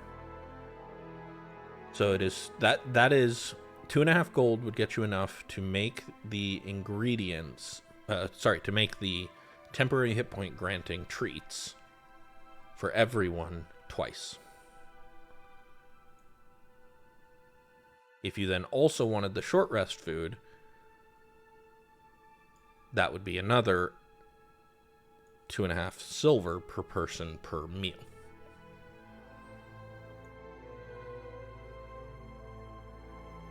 You could also just say, give me 50 gold worth of this stuff and work out the details later of how much you're spending. Or Yeah, amount. just give me, let's say, 5 gold worth of this stuff and I'll figure it out. Okay. Because my brain just can't chug around to this right now. I'm sorry. That's okay. It seems confusing. I don't think it's just you. Oops. Sounds like baking. Alright, so take 5 gold off your sheet and I already did. 5 gold. I don't know, man. Actual baking is much more understandable to me. It helps when the numbers are in front of you and not just in your head. Yep, Yeah. that is true. Alright, you have 20 cooking ingredients is what that really amounts to. You can cook 20 meals with that. Okie. And it is on your sheet under your consumables section. You might want to move it to a bag or something. Alright, Corthyn, you are heading over to House Hunt Silver. Yes. And I assume you are looking to see which knight is on duty. Yep. Yeah, looks like Kale. Hooray. Glad to know he's not dead. That is good to know. Mhm. I'll walk up to him, waving. Good to see you're Yeah. not dead. Glances towards you. Were there rumors that I was dead? It's been difficult getting a hold of you, but I suppose with the Well, that happens when regular you've got post. a regular post, yeah. I take out a gold piece and hand it to him. He takes it, eyes you. What's that for? have a few drinks on me. Perhaps raise something for my good luck. And if I'm not back within a week, then have a drink to mourn me. Ah. Found a clue, did you? We did. A clue! Well, good. I always knew you'd manage to solve this one. I've been telling Maeve about it every time I could. Well, I'm The glad smartest I know, someone's Corthyndahast. confident. Well, you're the smartest man I know. Of course I'm confident.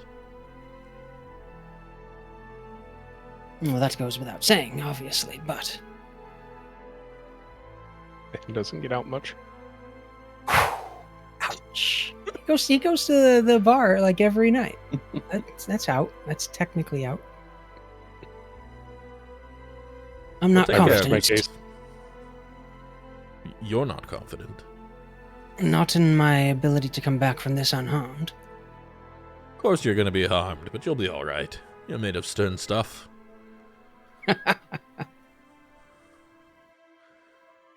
Good luck while we're gone. Ha! Likely going to need it. He'll probably wind up kidnapping another 5 children in your absence. I wish that weren't true. As do I.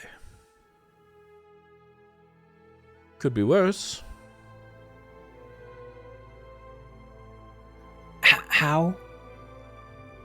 You know, I hoped you'd be able to answer that, actually. I was kind of counting on your... Never mind, you've never been optimistic. I'm sure it could be worse. There you go.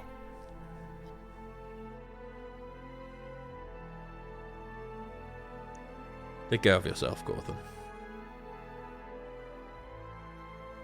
Well, I'll try a bit of optimism. Say, I'll join you at the Furniture's Fate in a week for a pint. That you will. A pint on me, as it were. He holds up the gold coin. Turns out I'm rich.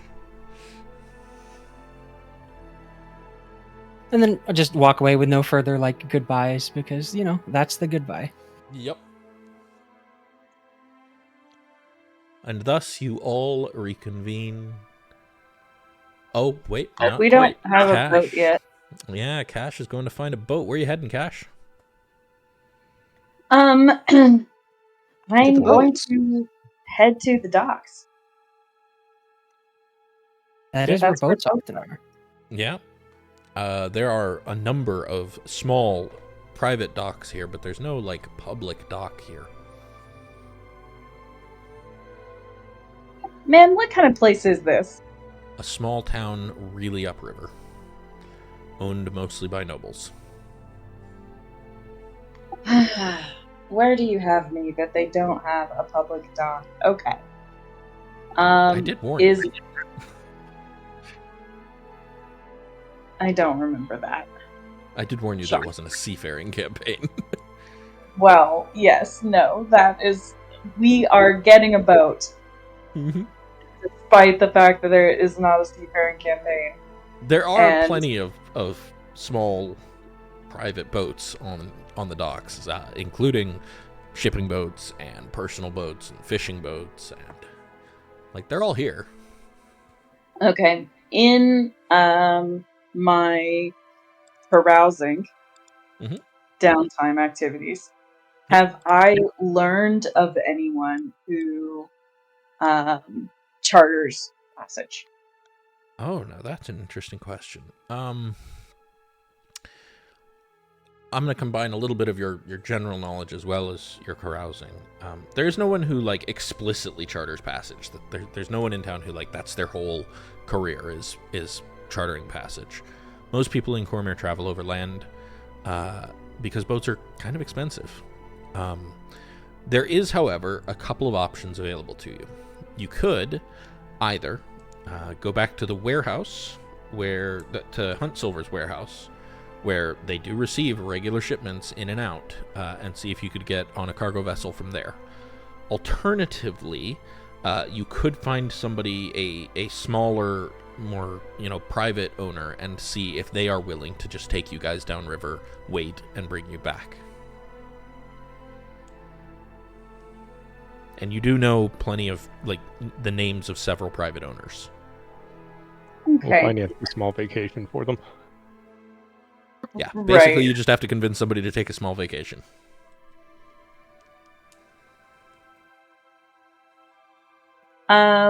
I'm going to try my hand at convincing a private owner. Okay. There's a man you know named Jorik the Half-Orc. He is formerly a tradesman, now retired. He earned himself a pretty reasonably good reputation, both as a boater and specifically as a man willing to aid merchants with last-minute deals that needed to be shipped downriver quickly. Primarily like fruits or things that would spoil if they weren't taken quickly, but which weren't previously assigned. The kind of guy that nobles work with when they just need something done and they don't care about how much it costs. Okay. Technically I retired will- now, but might be worth talking to. I will seek him out. You find his home. It is just on the banks of the river. It's a small home, private dock with a reasonable-sized sailing boat on the dock. You knock, I presume. Yes. And comes to the door, answers the door. He's got kind of brownish skin and graying hair. He's a somewhat burly man, larger than anyone in your party, actually, though not quite so tall. He's actually kind of a height with you. He's got kind of deep gray blue eyes and small tusks protruding from the bottom of his mouth. What did you say his name was? Jorik.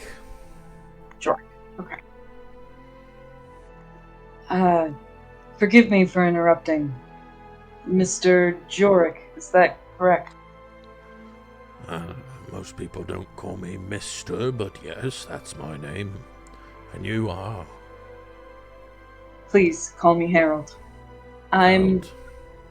here in search of passage. Passage. You want my boat? And your hand to steer it. Aye. That generally goes hand in hand. I'm not prone to giving my boat away. He will. Cash will briefly describe needing to get to this particular point in the river, because he's going to make a deal with someone. Just to the mouth of the river Water, then.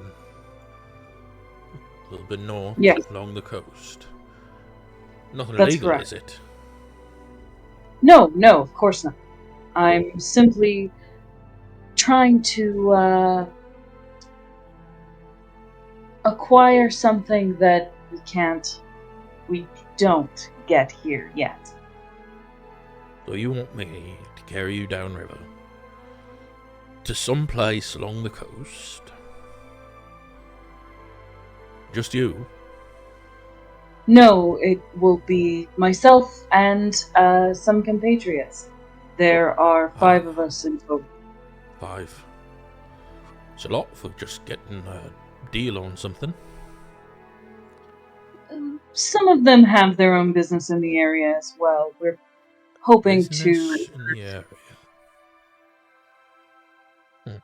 we're hoping to hit a lot of birds with one stone.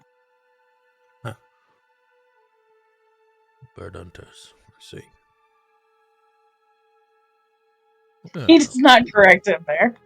Make a persuasion check for me.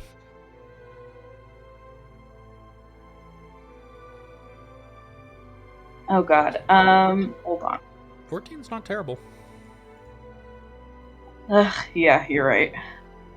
I forgot how high my persuasion mod was. Well, I can see taking you there. A lot of you for 25 gold, but I presume you want to come back as well. That's correct. Bit of work doing that, coming upriver. If we've a tailwind, it'll be easier. Much easier. Flow's not so fast that we can't outrun it with the wind. But if we have to tack against it, or worse, pull out the oars to row, it'll be quite a bit of work. And I'll need you lot to pitch in. None of us are allergic to labor, That's good. he That's good. says, lying. That's good then. It won't be a much, just taking an oar now and then. I do actually have some experience with sea trade, so Do you? I'm happy to learn anything that you have to teach me as well. Well, that's good, because I'll need someone hand on the ropes. Haven't got my crew no more. I'm happy to assist. Well, that's good, that's good. 25 down, 25 back. Are you coming back right away after a very short stay, or am I going to need to wait for you a while? You may need to wait a day or two. A day or two? Oh, I see.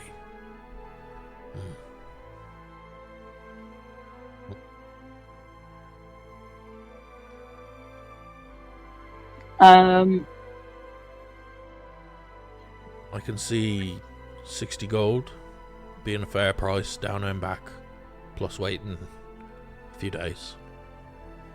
Does this seem fair to me? Well, so I did mention it should be 20 for that distance, so he is overcharging a bit, especially given he doesn't have a crew and is expecting you to do some of the work. Yeah. On the other hand, he's retired and he is used to working for luxury stuff. Right. So, fair is a subjective term. Yeah. It seems high. I mean, luxury, these are a bunch of indulgent nobles going off on a pleasure cruise, so... Kind of true. Kind of true. It seems high, but it doesn't seem like exorbitant. It's about 20 gold more than you would expect to pay. Okay. But that's just for the down and back, not including his time waiting. Right, so wait. And Cash does recognize that his time is valuable.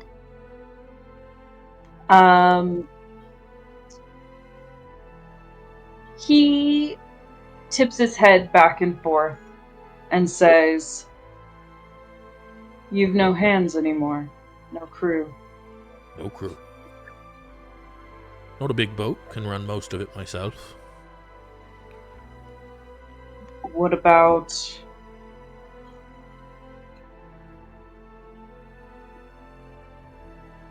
I'm trying to decide if this is a reasonable thing to offer. Hold on.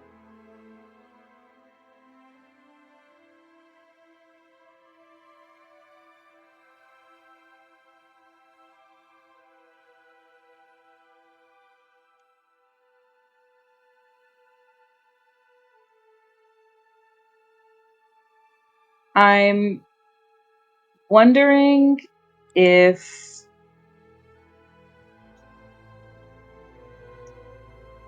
I'll just say it. Okay. I know it can be easy to always do your runs, even as short as they may be, by yourself. Mm-hmm. Perhaps we could call it 50, and next time you're in need of a hand, you have one.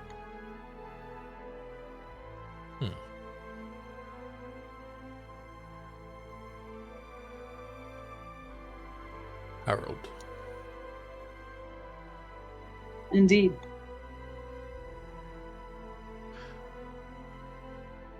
Make a persuasion check for me.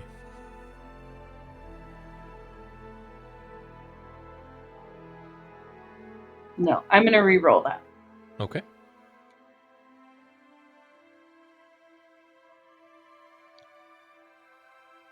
Harold. It's a good name, Harold. I like it. Messenger. Although I suppose you spell it with an A instead of an E. Still. I don't. No. Alright then. Regardless, I like you.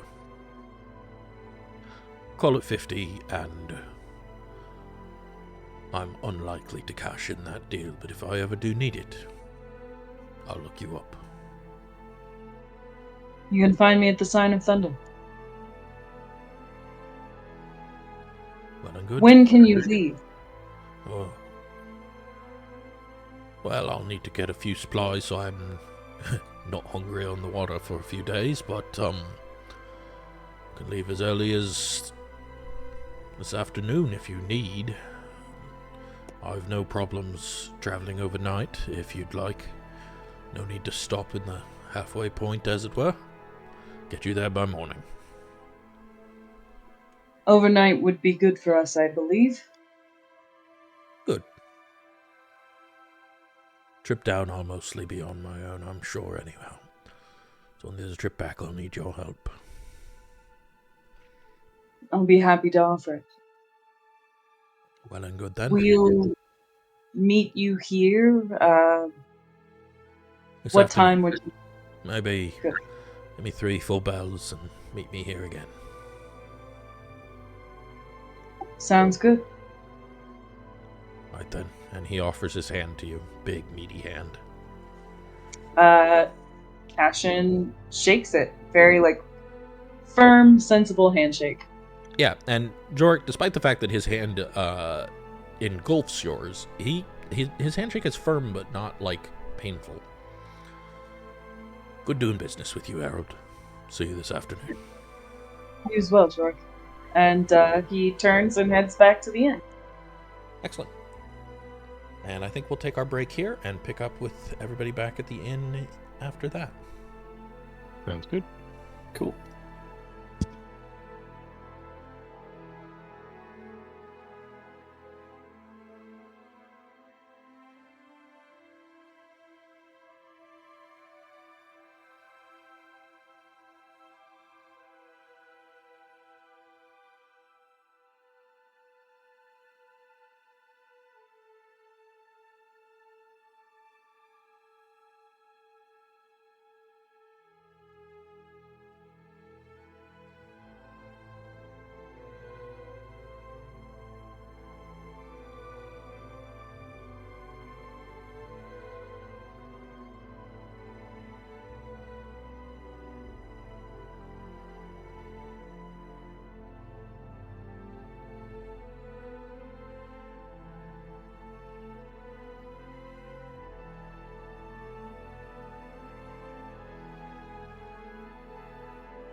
Alright, so we're back, and you all reconvene once more at the Sign of Thunder.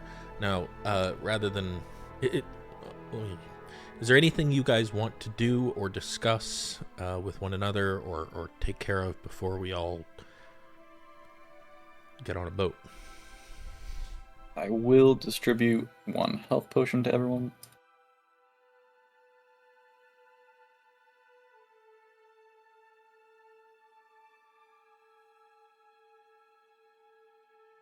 You send it to my sheet. I have to correct dog who's moving furniture again. Yep.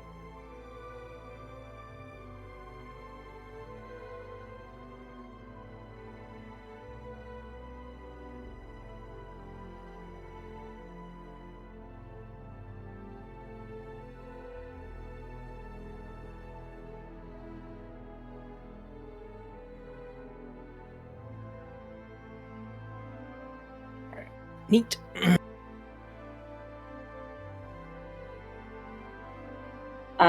I will hand the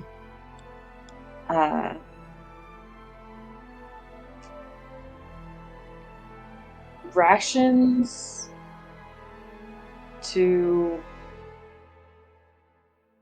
split them up among people. So everybody gets 2 days of rations. Hooray. Go ahead and make it 3. Okay. I'll divvy mine up too.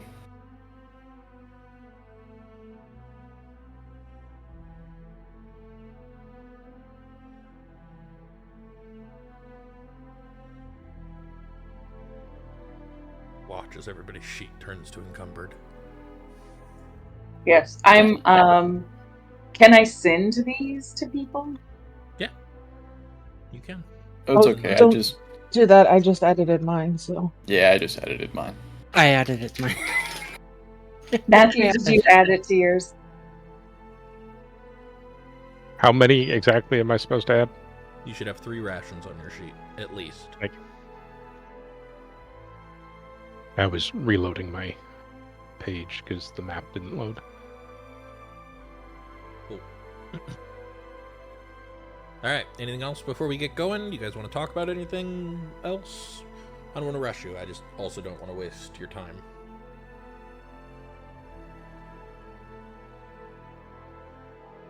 I think anything else we have to... I think we're all caught up, right? I think so. Think so?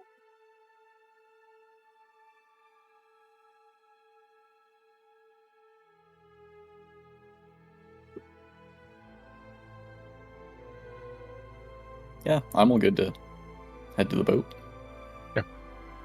Okay.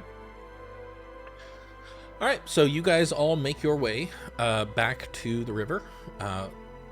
And as you get there, you spot Jorik, the half-orc that I mentioned earlier, is out at his boat, busy loading crates and supplies on board. It's a reasonably small vessel, a sturdy, flat-bottom vessel. Looks designed for speed and capacity more than it does for luxury. It has a single mast with a wide triangular sail dyed a deep forest green. The deck is spacious, with benches along the sides.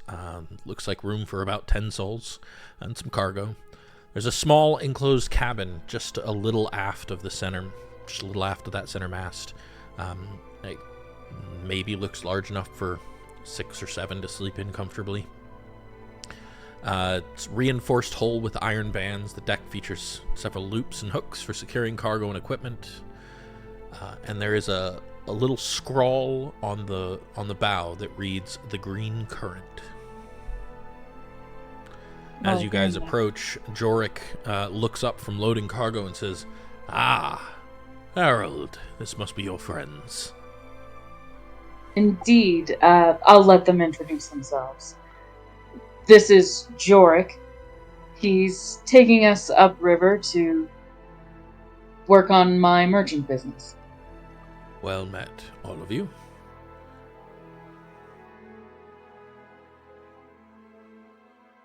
Nice to Yeah. meet you. I'm Fig.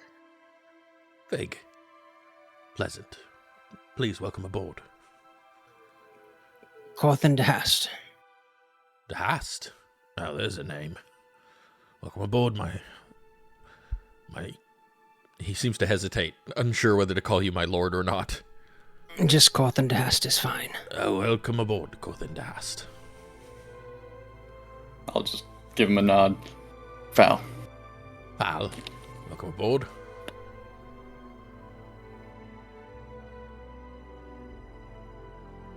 Delryar. Delryar. Welcome aboard, sir. Please make yourselves comfortable. I understand for the trip down you'd like some sleep, peace, quiet. So, you're welcome to the cabin. Should be room in there, plenty of cots for each of you. Head on down. Should keep you dry. I'll get you down safely to your destination. You mentioned it's a little cove along the north side. Now, details being a bit fuzzy there. I'll need to wake you in the morning, Harold, when we get near. Absolutely. I have a map. You've a map? You didn't mention a map, Harold. Take out the I map. didn't have it. Hold on. It's a little way. Then he, pauses and looks up and down. Why ain't it raining on you? Never mind, you're a Dahast. Makes sense. Not asking. Never mind. You've a map. We do, yes. I will, without letting it outside of my, little orbit of non-raining. Steps in to take a close look at the map. Oh, it's a good quality map. Right. Yeah, well, I think I know this place, probably, maybe. Didn't know there was a cove there. Alright. Yeah, I can get you there. I'll still wake you up in the morning just to make sure we've got the right place when it's time. Thank you. Right, make yourselves at home then. We'll shove off in, maybe half a bell at most.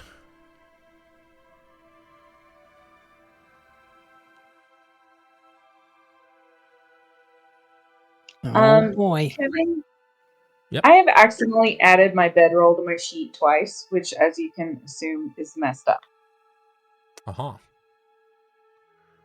No, you have your formal bedroll and your casual bedroll. And Wait, I my only casual. see it once. Right, because the other one is in my back. Oh, well, just delete one of them. Well, I can't delete it.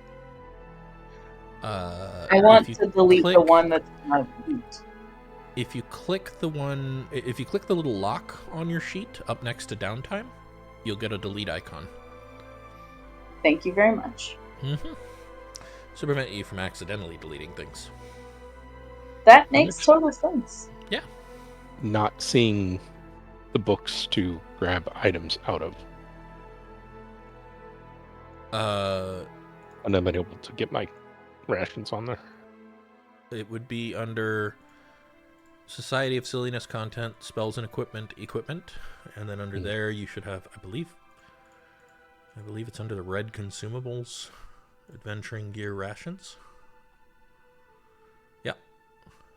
Okay. That's not where I was expecting to find it. Got it. Yeah, that's where it is. Alright, cool. So you guys head off downriver. You're on a boat.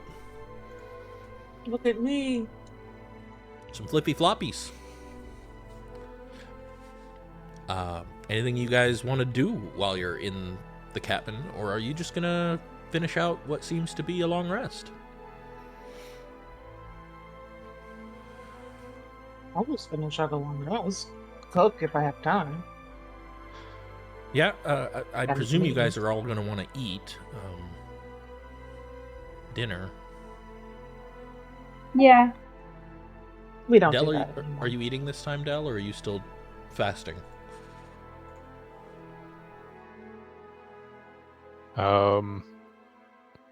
Yeah, he's still not partaking as much Okay. as he probably should. Are you eating at all?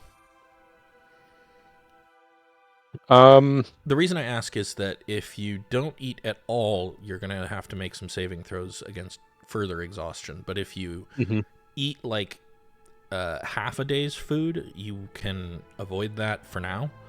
And as long as you sleep, you'll get the exhaustion removed. Yeah, he'll eat enough to avoid Penalties. Okay. penalties. Yeah. Yeah, so you'll eat a little, but not as much as you should. You can sustain that, I think, every other day. You can sustain that rate. So if you do the same thing tomorrow, you will have to make a save. Mm-hmm. So, all right. I guess everyone mark off one ration, except Del mark off half a ration somehow. And Fig is doing the cooking, but I assume, Fig, this is just your regular cooking, so everybody gets bonus hit points, but we're getting all the hit points back, so. Yeah, this is not the really fancy cooking. I don't think. Okay. Are you going to take an hour to prepare the really fancy stuff here? If I have it, sure. Absolutely. The not a hour, I problem. mean. Not... Yeah. You've got several hours on this boat. You've got like 10 hours on this boat. Yeah, sure. I'll occupy myself with that a bit too. Okay. You guys make your way down the river. Oh. Once it gets late,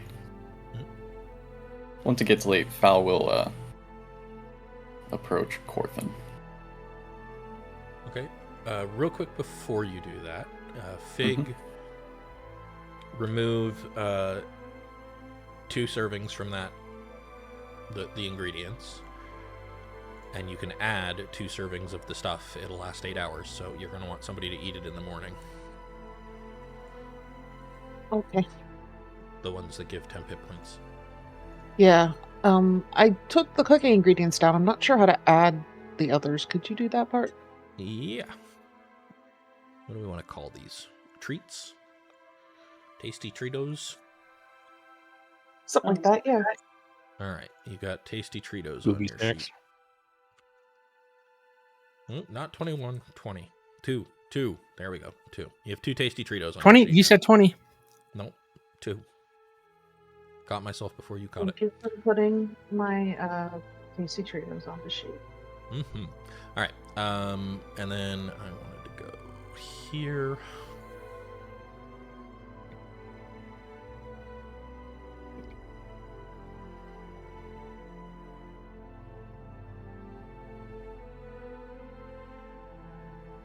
Guys, here, so that I can move you around. All right. Go ahead, Val. Sorry about that. Yep. I presume everyone's just kind of below deck right now, chilling in the. Given the weather, Cups. seems likely. Mm-hmm. Yep. Except Del. Del's probably on the deck. A little bit. Enjoying being miserable, right? Pretty much. Yep. Corthynd is a little on edge from not being able to have his post-dinner smoke. You could have a smoke out on the deck. If I wanted to deal with the wind blowing the rain against me, Yeah, that's true. That's true. I can only block it from one direction at a time. Although I could make it You could slightly. angle it, right? He's thinking That about is- how he would be able to angle the dome so that he could. Regardless, Go grab Del the is on the smoke. deck, being miserable by himself. That is funny because Val will walk up to Corthynd and say, "It's been a little rough without the tea. Thought maybe you'd be interested in stepping out for a brief smoke." I was just thinking about how I would manage that. That sounds like an excellent idea. Oh, maybe I can just block the wind a bit. I don't know. But would you mind if I joined? Ah, certainly not. All right, and Fel will start heading up above deck.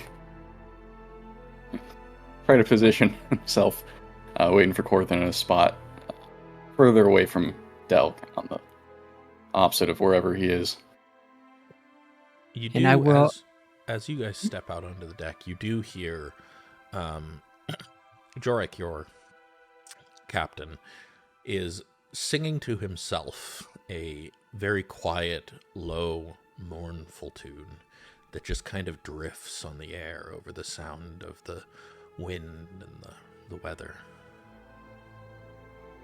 He has a deep basso voice when he sings.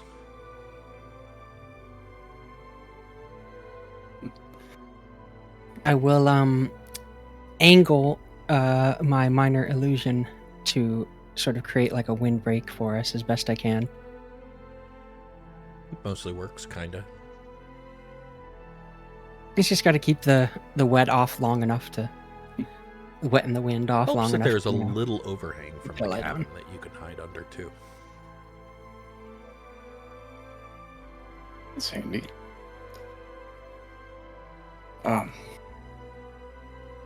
There was something I just wanted to, I don't know, ask. It's a elf thing, I guess. You seem to be up to speed on more of that. It's this dream I had. I don't get the best sleep, and dreams are pretty rare. But I had one that seemed to be important, and I don't know, there were trees that were talking about my lineage and all this stuff, and I was hoping maybe you could have some insight. His eyebrows go up at first when you say elf stuff, and then they just sort of, if they could go off of his head, they would just float right off, but they cannot. Some puffs of his pipe. Well, that is interesting. You don't usually dream, you say. Have you had prophetic dreams before? No. I mean, unless it's from the tea. Now, I don't know about the tea, right? Like, I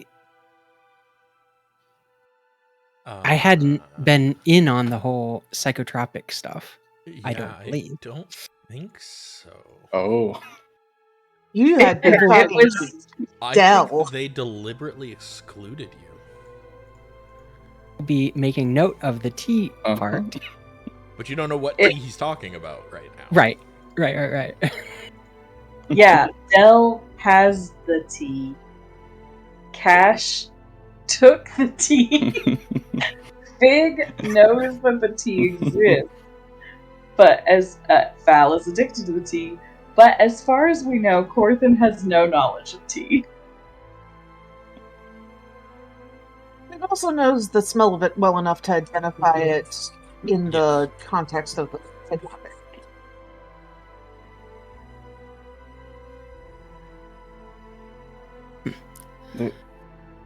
And I have seen the ears before, right? Like I'm aware he's a half. You know he's a half elf at this point. Yeah, okay. I didn't want to make any assumptions. I thought that was the no. case. He does an okay job covering it, but you guys have been literally sleeping in the same room. There's no way you've missed it at this point. Yeah. Well, as for the dream part, I've known some half-elves to not dream at all, leaning more towards the elven side. Elves don't dream themselves. Instead, they relive their own past memories, or some say memories from past lives, when they meditate at night. Sometimes they receive prophetic visions through these trances. but I've not heard too many times of a half-elf experiencing such.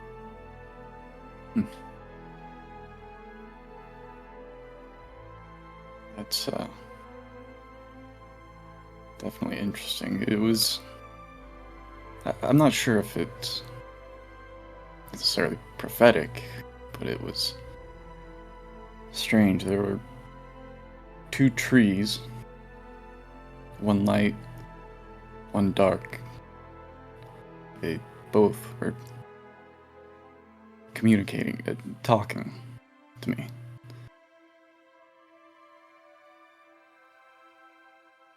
What did they say? Well, the light one was telling me to remember my lineage roots that run deep. I assume it's talking about my elven blood, could be, I don't know. But it said it's my heritage is a blessing and a curse, and to use it well. And the dark one told me to beware the shadows. Good advice from the Dark One. Yeah. The Light One could be speaking just as much about your human heritage. Do you have any idea of it?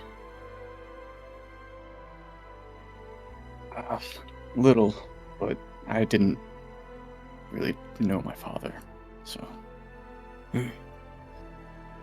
Well, if your human heritage is not of any import, then that's probably not it.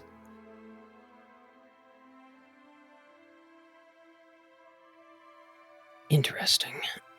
Is there anything I know about light and dark trees that would be giving prophetic visions? Or in any way to interpret that? Make...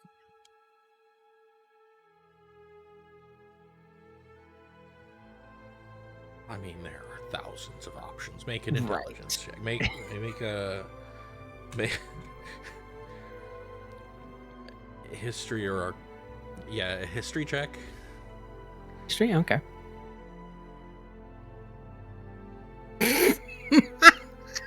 Nah.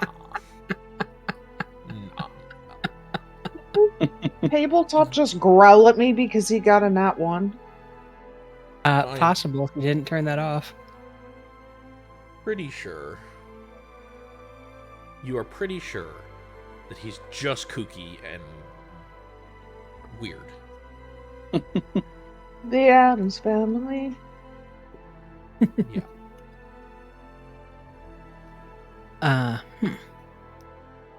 Well, I can't recall anything similar to those trees. But in my experience, when things that shouldn't be talking start talking to you, you need to pay attention and listen.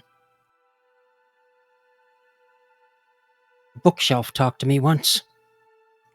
Best conversation I ever listened.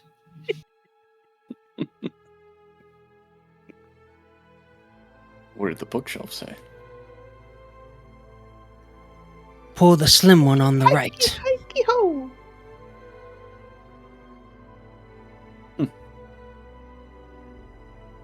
Had excellent advice on how to escape a city before another city fell on top of it. Oh. It's a pretty rare and specific situation. I was in Cormyr at the time. And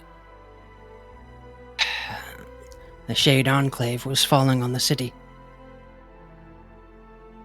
I make a history check to see if this means anything. Absolutely.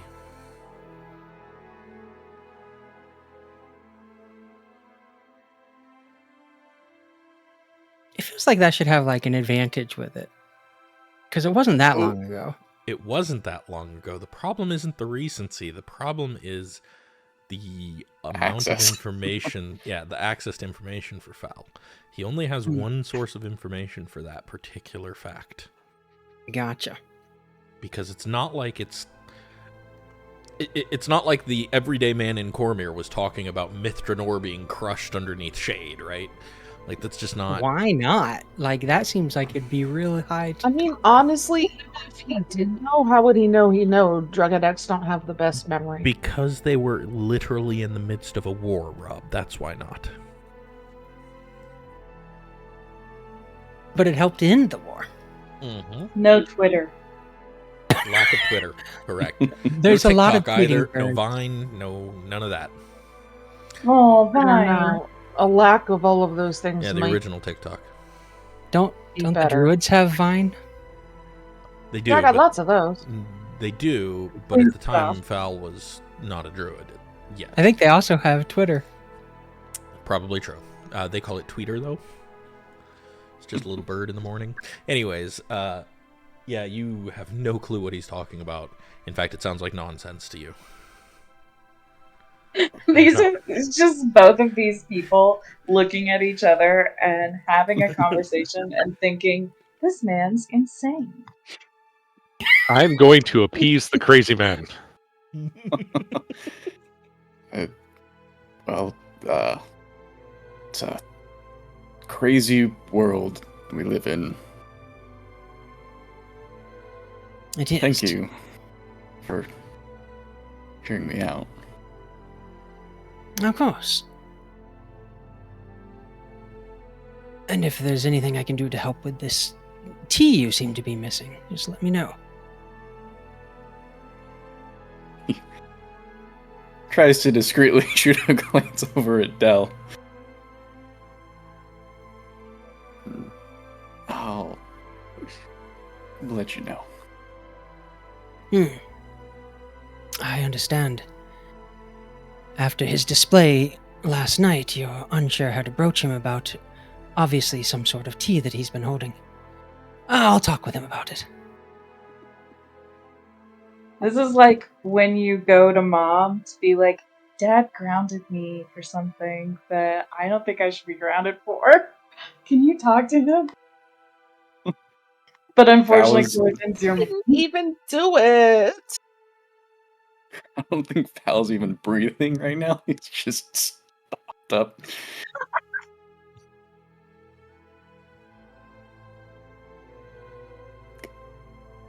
mom Okay, comes back 10 thanks. minutes later, like, did you break his arm for real?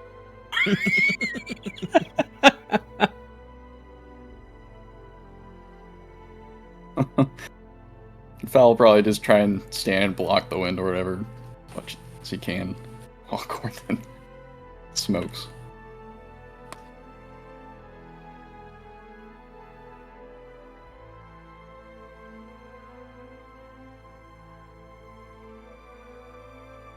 Anything else this evening? I think Ash would, like, after dinner, he would probably offer to assist Jorik with whatever needed doing, in the hopes of, like, learning more about how the boat is managed. If he doesn't need help, then he'll just, kind of watch. Yeah, he'll just say, not much needed on the way down. We just go with the flow. Keep the tiller steady. Keep a straight between the aisles, as it were.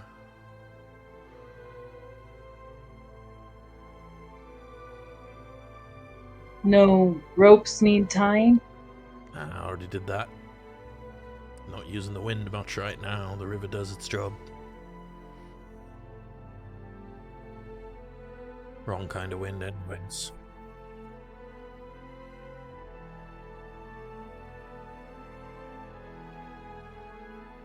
Then he will just sit nearby.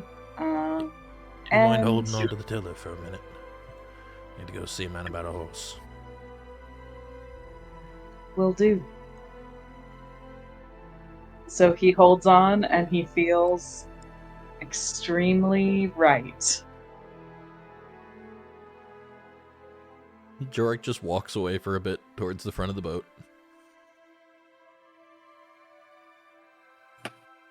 Make an insight check.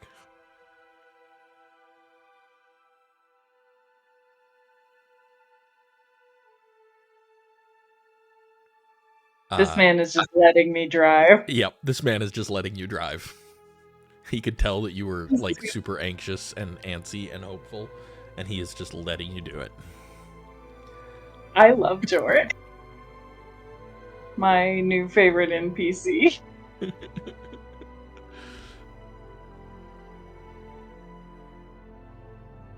As Cash drives the boat, he's thinking about himself on the deck of like an actual ship, and Card is there, and all the guys they knew from, Dawn Gleam, and everybody's happy. Yeah. And boy, you think you smell some salt water too. Could you make a Constitution saving throw for me? Oh, God damn it. Knew that was coming. I've had this up for like the last 20 minutes, waiting for the right opportunity. You pass. And I've got good news for you. Strong con. I've got good news for you. Am I free? That was your last check. Wow. Really unaffected, honestly, in the long run. My foray. Foul passed his last one the night before, and you now passed yours. Wait, he passed and he's still like, I need a hit. Yeah, Foul is not a one-time accidental user. Yeah, withdrawal is not the same thing as after effects. Or addiction.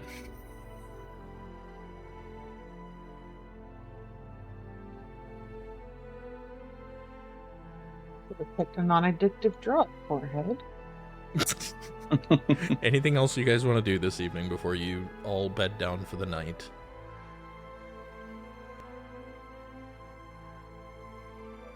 Sounds like that's going to be a no.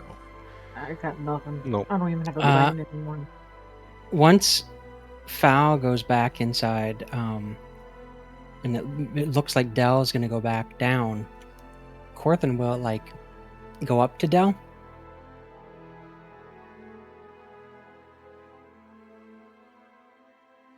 I'm worried about Falaghard.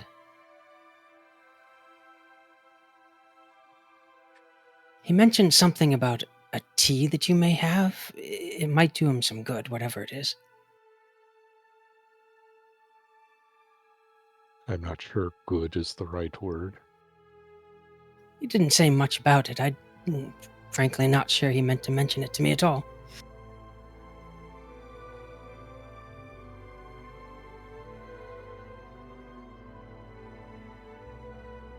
Just thought I'd say something. You should get some rest. Does it seem like Dell's going to go down to where the sleeping is? If he wants to avoid exhaustion and benefit from a long rest, he better. Can I, do I need to insight to know whether or not he's going to try and sneak off and stay up another night to punish himself? Let's do rolls on that. I'll do a deception against your perception. Delryar. Oh, not insight. Well, It would be insight. Yeah. Well, it's a pretty bad roll, so you're in luck.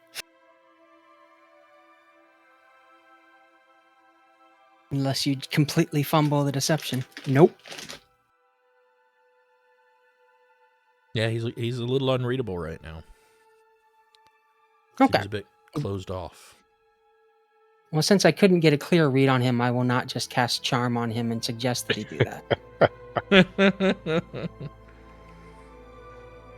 Which had been my thought to do so. That'd be hilarious. How long does that last? An hour. Long enough for him to actually fall asleep. Yep. And then in the morning, you'd know you were charmed. Yep. But he doesn't, so you head down? I don't. Then I head down to sleep myself. Cash, at some point, Jorik's going to point out, if you're going to get some sleep, you might want to... Oh. Right. I've got it. Thank Don't you you. worry. Oh, no, thank you. I was... should have relieved myself before we left. I appreciate it. Not sure what we're And talking about now. he just nods, and then he'll go over to Del and pat him on the back and say, "Come on, let's go down."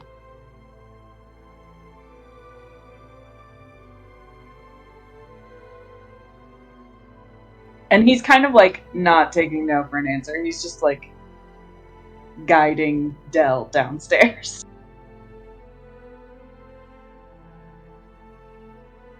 Del will not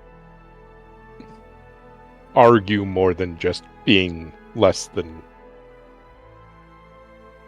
cooperative. Like, just he's moving, it's just not quickly. Sure, Cash has a younger sibling. He's not bothered. The number of times Mira has dug her feet in.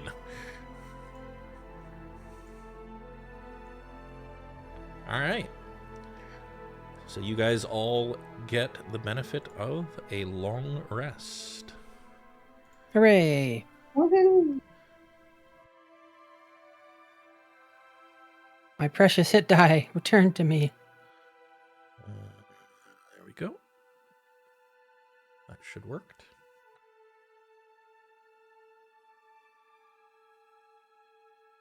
And it is now Alturiak the 7th. Now, if we don't click access to external food source, will that use up my rations automatically, or? I think it will ask you what rations you're using. But you've already done that, so go ahead and click it for now. Okay.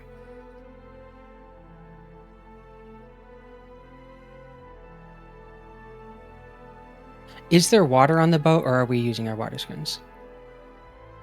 You can put external water for now as well. The Thunderflow is fresh water, Gotcha. so it's pretty easy to get. Nasty cargo river water. Mm. It's not actually even that frequented as a cargo. Like it's relatively clean. Not cargo, Boko. Yeah, Boko. The river rat in me doubts this a little, but I drink it anyway. So I mean, you know, Like that. you might want to boil it once in a while, but yeah. The Thunderflow is glacier runoff. Like it's just water. Anyways, and you awaken the next morning to reasonably calmer weather. Jorik comes in, and Corthyndahast, it's actually you that he gives a little shake on the shoulder to. Yes. Sorry to disturb you, Master Dast, but could use that map of yours now. We're getting rather close. Of course. And you emerge up onto the deck. Anybody who wants to is welcome to have been awakened by that, but he pulls you specifically up onto the deck, Corthin, and you find yourself at the mouth of the Wyvern Water. Just cruising along the northern bank. The day is still new. It's still like gray pre-dawn, but you can see sunlight coming from the east just over the Thunder Peaks. I'll get the map out.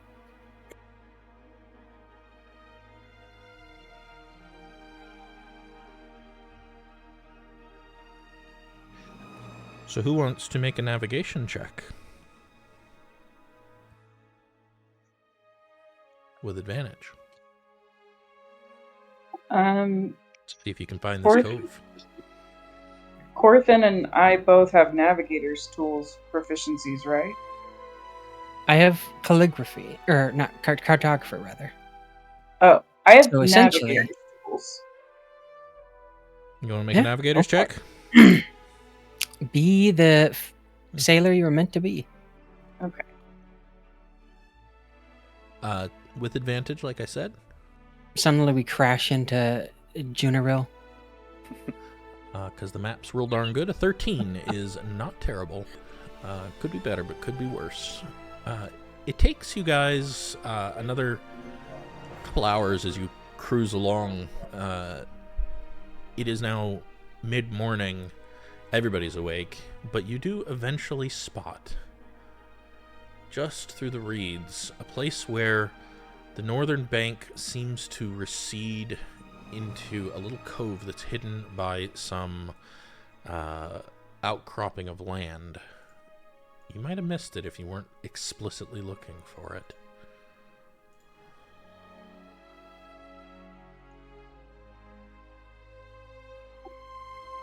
It looks like this there is where we're headed. Aye, that does look about right. I'll steer us over. And as you follow the winding course, the canopy begins to open up, revealing a hidden cove that seems almost like a sanctuary. The water there is calm, reflecting the dappled morning sunlight that filters through the trees of the Hullock Forest to the north. But what truly captures your attention as you enter that cove is the vessel moored at the water's edge. The ship is unlike any you've ever seen. Carved from what appears to be a single massive tree, its lines are smooth and elegant, shaped as if by magic rather than by any tool. The wood itself seems to shimmer subtly, as if imbued with some otherworldly essence. Intricate runes are etched along the hull, glowing just faintly, their meaning largely elusive at this distance, but their power is unmistakable. 2 tall masts rise from the deck like branches reaching for the sky, devoid of sails at the moment, but emanating a sense of latent energy. Even at rest, the ship seems almost alive, as if it's a natural part of the forest that has momentarily taken on this form. The air around it is tinged with a sense of ancient magic and purpose. Burn it down. Now, I do not have a token for your ship, but I can put you guys all on this map. And then put your tokens out to sea, as it were. Just so that you get a picture of where you are.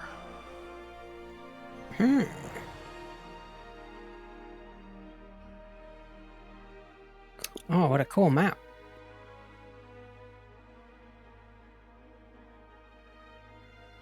But why does it only have grid on the top part of it? Oh my god, Robert.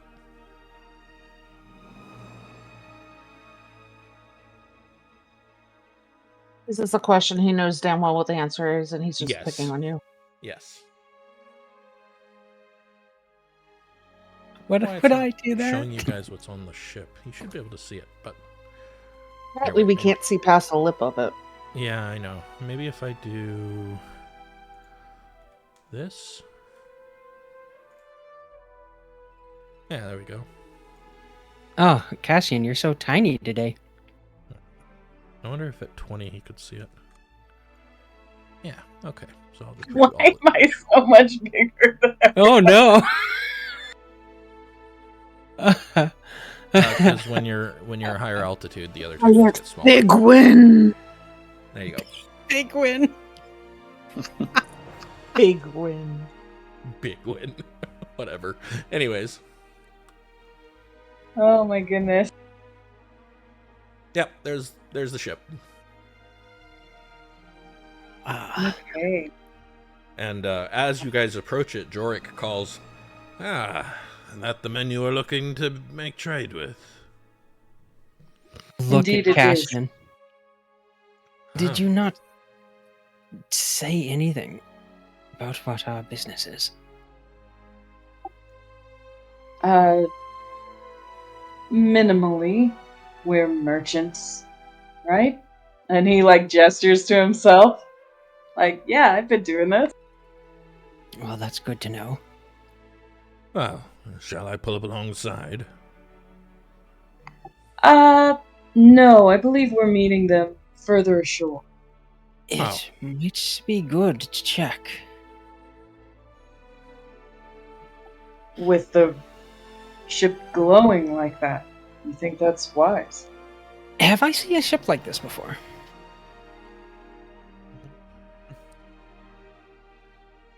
Make a history check.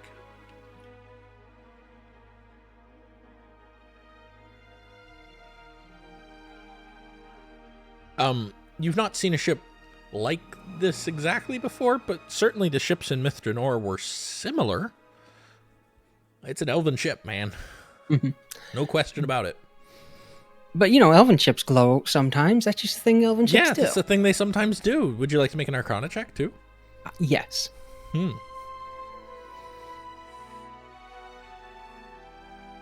The glowing definitely seems like there's probably some active magic. You don't know what specifically because you don't have detect magic up, but there's probably something happening. There's definitely something magical over there. Give me a few minutes and I could tell you something more specific. But they could be on that ship. Leaving them behind us doesn't seem like... Well, I'm not sure one way or the other. Leaving them behind you? And I don't feel comfortable not letting Jerk here know everything we're about at this point. It's fair enough to say that just because you might be in some small amount of danger, should anyone attack us, leave us to our own devices and do not play the hero. And Cassian is going to go ahead and give him the rest of the gold that he owes him. He, as he takes the gold, he just kind of smirks just a little around his tusks and says, 3 nobles, the hast, and a man who smells like the earth. Get on my ship. Sorry, I didn't understand that. 3 nobles, a dehast, and a man who smells like the earth. Get on my ship. Indeed. I'm not a spring chicken. I appreciate the warning, but I'd already planned to leave you if it got rough. I can smell an adventuring party when I see one. Well, that's unkind. We do wash ourselves. Not Most what I of us. meant, my lady, but point is, I know what you are.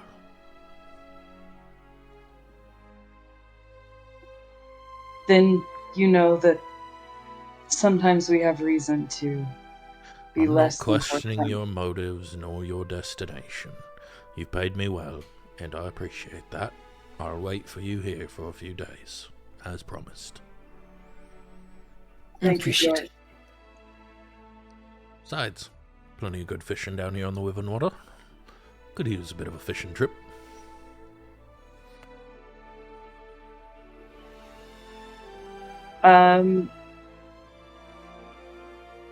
Are we getting on this boat? Is that what's happening, Rob?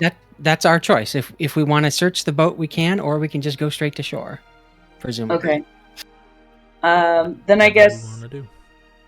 Were you casting detect magic? yeah. How long will it take us to get to shore? Like, it'll be a couple minutes, right? Like, Well, that depends. Do you want Jorik to pull up to shore? Do you want to swim or borrow a boat?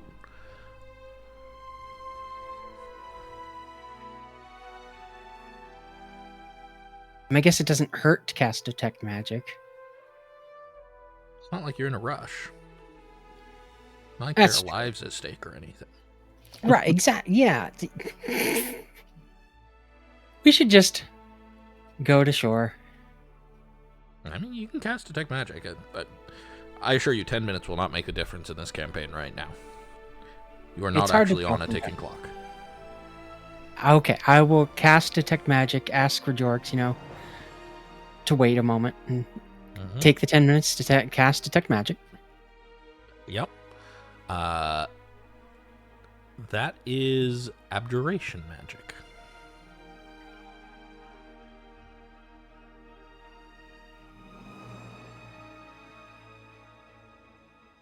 And if you get a little closer, you can try and understand the runes, but not from this distance.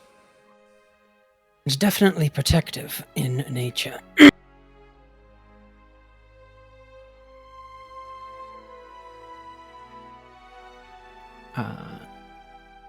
Can we get any closer?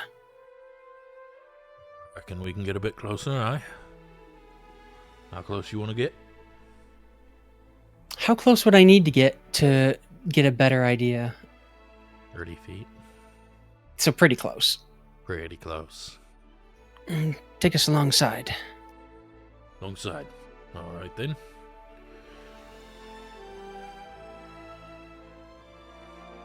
As you get to about here,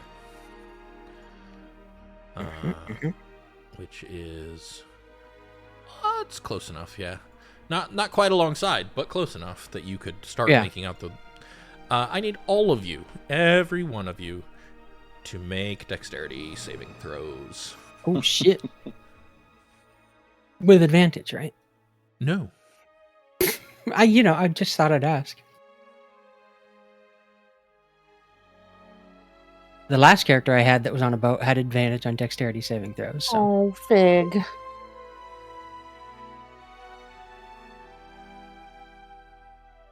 I'll wait for Cash to get back and make his dex save. Corthyn's going to reach out an arm to steady Fig and use my inspiration. Okay. Fig, go ahead and reroll. Wow. Hey. Wow. You're very good at studying. I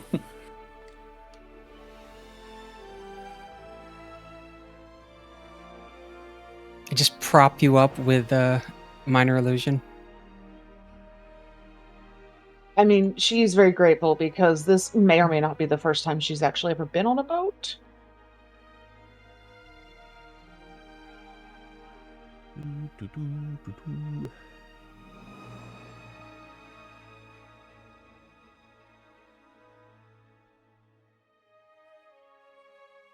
Well, while we're waiting, you had like 30 seconds to look at it before this event that takes place happens, so make an Arcana check. We can resolve that in the meanwhile.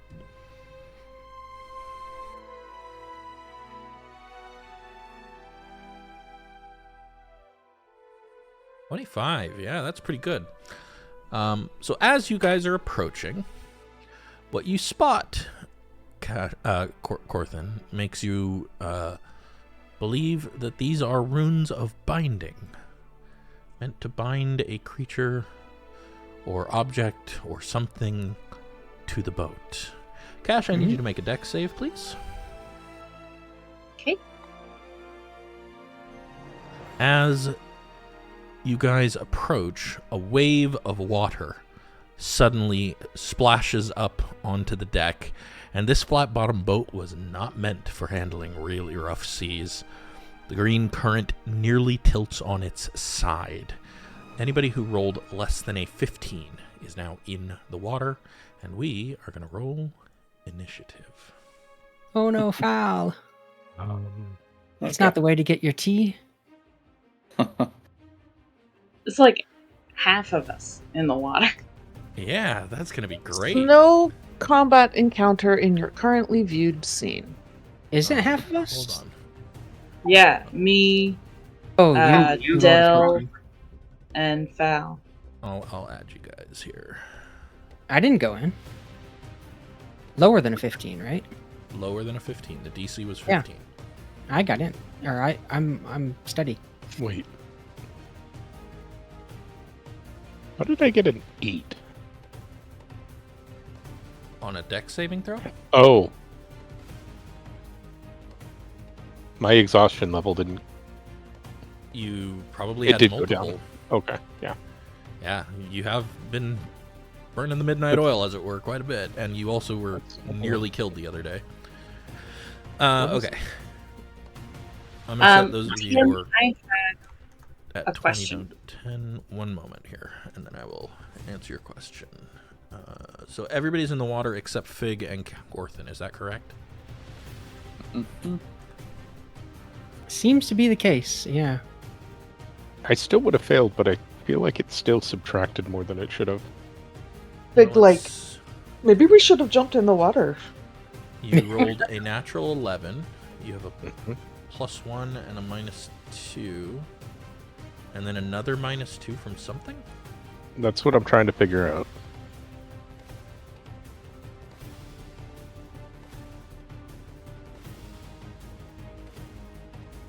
That is weird. We'll keep an eye on it. Obviously, you would have been a 10. I think that 10 is Yeah, correct. I still would have failed, but Corthynd, Fig, Del, Cash, can you guys roll your initiatives? And then what's your question, Cash? My question is about my initiative, actually. Okay, what's your question? I have the rakish audacity feature. It allows Uh-huh. me to give myself a bonus to my initiative rolls equal to my charisma mod.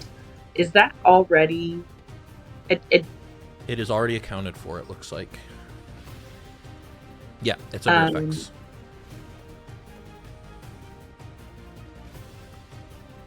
So that's my already accounted for. initiative bonus just says like +3. Yeah, but if you roll it, it'll add more to it, I think. If it doesn't, we'll adjust. But Okay. yeah, it gave you an extra +2 on top of your +3, Great. which should be correct, right? Well, I'm not exactly sure how initiative is. It gave you Calculate. 1d20 +3 for your dex, +2 for your charisma, and then plus 0.16 for your tiebreaker. Okay. So that should be correct, I believe. Yeah. And you guys have no idea what caused that wave. There was just a very sudden wave off from the side of the ship, the ship you're approaching. And Jorik on deck is starting to turn the ship away. And we will, if I can find it, begin. Corthynd, you're up. And it doesn't seem like there's anyone on the ship yet. Like there's nothing. You do not see any signs of people aboard the ship. In fact, oddly, that wave seemed to emanate directly from that ship. You were staring at it pretty intently at the time. Mhm. That wave seemed to emanate from the ship itself. The ship is not moving. It doesn't look like there's rough waters. There was just a very sudden wave from that ship. Okay, well that's rude. I am going to.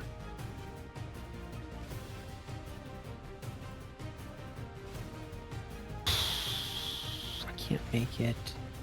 would I have been able to use my shape water to negate that? Or No. did it happen? No. Okay. You might be able to use shape water to help you get you out of the water. Yeah.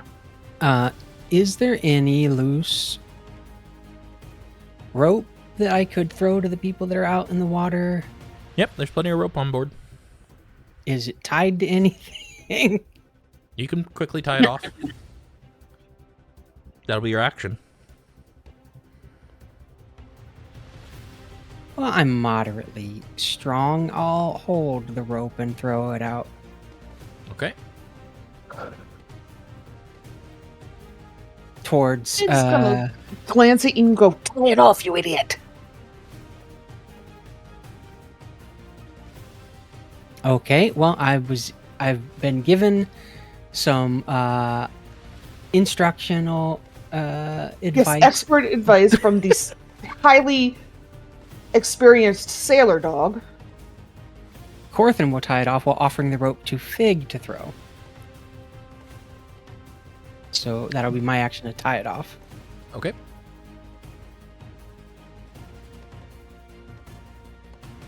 Where's the thingy? Nope, not that one. Nope, not that one. Yeah, there we go.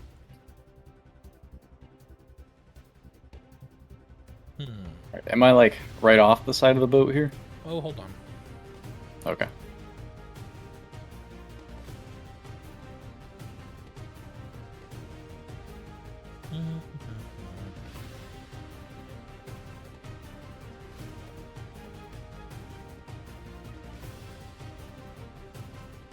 Yes, who couldn't tell me he needed to go to the bathroom until after our break and while we're in combat.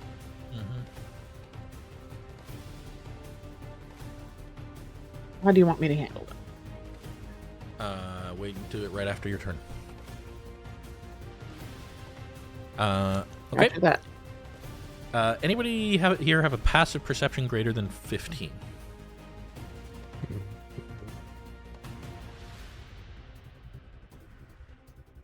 Where do I see that? Next to your perception score on the right side, there should be a number that's 2 digits. Okay. Mine is 14, so no. Yeah, I don't. Nobody has passive perception 15 or greater? Mm-mm. We're dumb. I mean, blind. Blind? We're oblivious.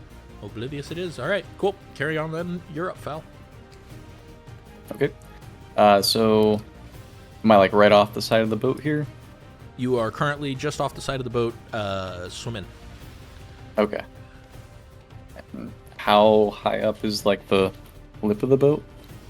Well, not too terribly high, but it's rocking a bit right now. You could probably reach it if it were steady. Otherwise, you're going to have to make like an athletics check at disadvantage to climb back up. Yeah. So I'm going to cast Shape Water. Mm-hmm. And just going to put it there because I'm not entirely sure. But I'm just going to try and freeze the water on the side of the boat. Sure. Climb Make it an up. ice block. Mm-hmm. Breath of the Wild style. Got it. Yep. I'm going to try and climb up on that and then climb up onto the boat from there. Okay. Yeah, I'll allow that. You can freeze the water into a large enough icicle to propel you up out of the water as it floats up, and step off onto the boat. Okay. If you make an acrobatics check, you'll even do so without expending more movement than you intend to. Okay. Yeah, we'll see how that goes. Yeah, you just totally ride that thing like it's like you were born to it. Step off onto the boat like a pro. Yeah, you use about 5 feet of movement and all of that. Okay. You're now on the boat. Cool. And that'll... I'm not seeing any creatures or anything like that, or other waves coming? Not currently. You could use your action to try and look for something, but I think you just used your action, so... Yep. Alright. Then I am just going to try and hold on to a mast. There's only one of those. The mast. Okay. And that'll be it. At the end of your turn, Oh no. the water ahead of the boat begins to form a vortex.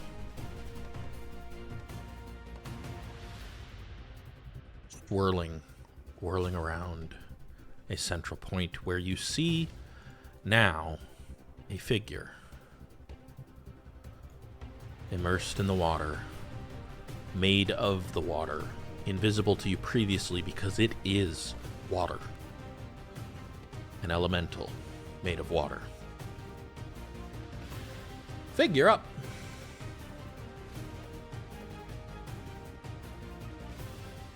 Is there any small but heavy thing that is clearly not useful in the long term that I can tie into this rope and lunge it? Or puppy climbing, dying, help!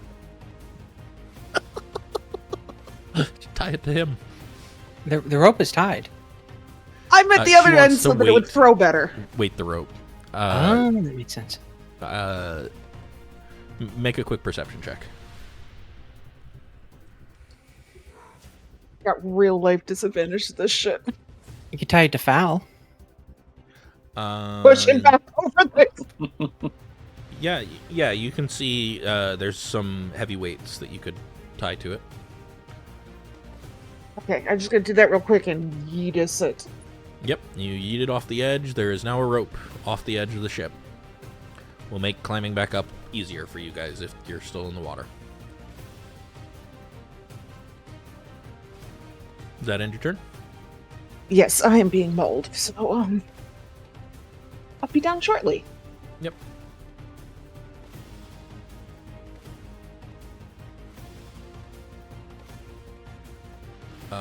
Cash. At the start of your turn, I need you to make a strength saving throw. Oh god.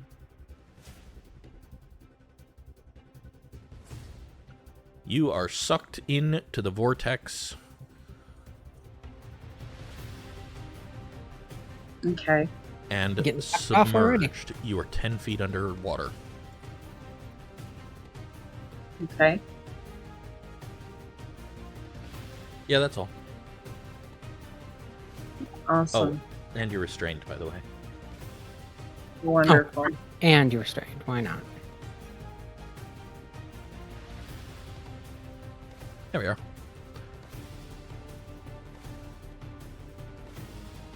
Well.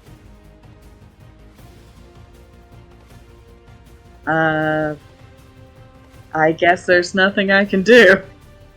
You can try and break out of being restrained.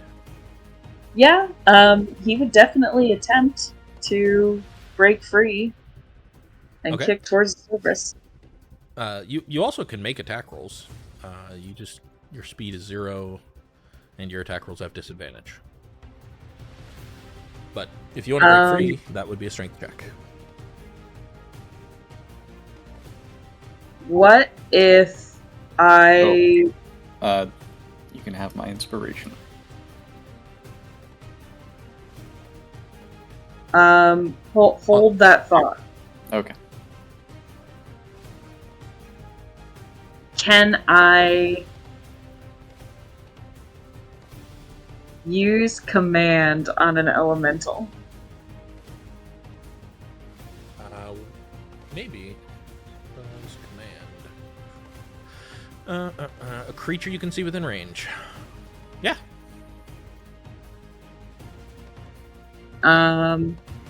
If it doesn't understand your language, do elementals understand language? You don't know. I don't know.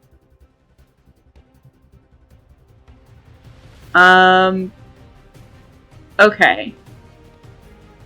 He's going to use his action to cast command and yell at the elemental,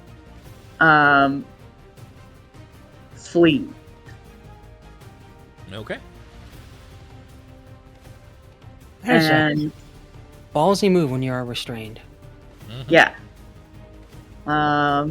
Never say Cassian has no bravery. He's incredibly brave, y'all. Or And stupid, he one of the wants, you know, these are the same things sometimes. two. Although it has to flee from you, so if it works, theoretically it would want to drop you first, right? Theoretically. It's not actually holding Cash. Cash is restrained by the water itself, below the elemental. Can I use any of my bonus action, like special rogue bonus action things, to try to break out of the restraint or leave the restraint? Nope, that's an action. Okay, well then, that's my turn. Okay. Oh, good. My turn. Did you actually cast it? Oh yeah, do cast the spell if you would. So that we know what the DC that it's going to totally fail is.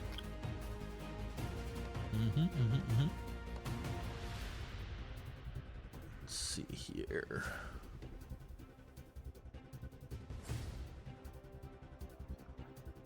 The whirlpool vanishes almost as quickly as it came. Cash, you are still restrained at the moment. As this creature sinks down to the depths, you almost lose sight of it. But it is coming right for you, so it's kind of difficult to lose sight of it. That's the opposite of flee. Yeah. Can you make another strength save for me? I hate this.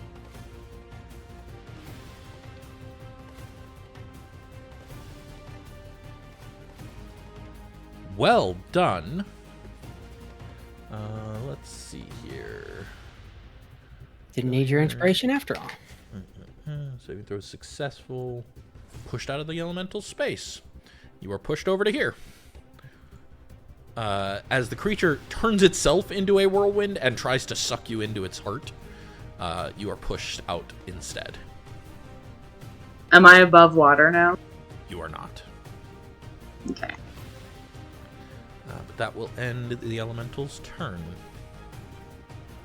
Del, you're still in the water.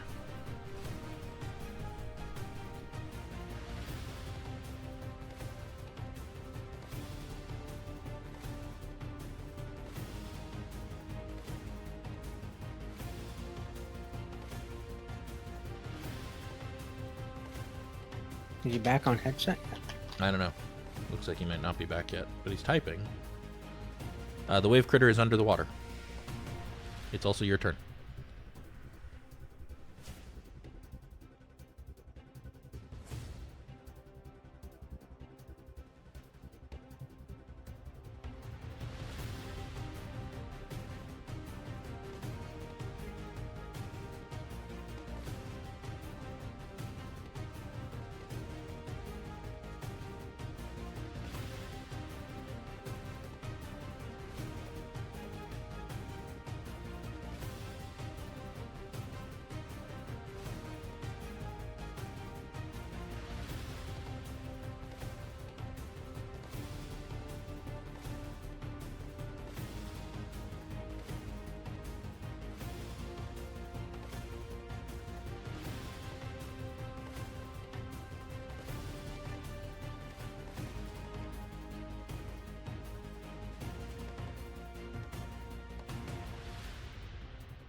We'll give Matthew just another minute and then we'll move on.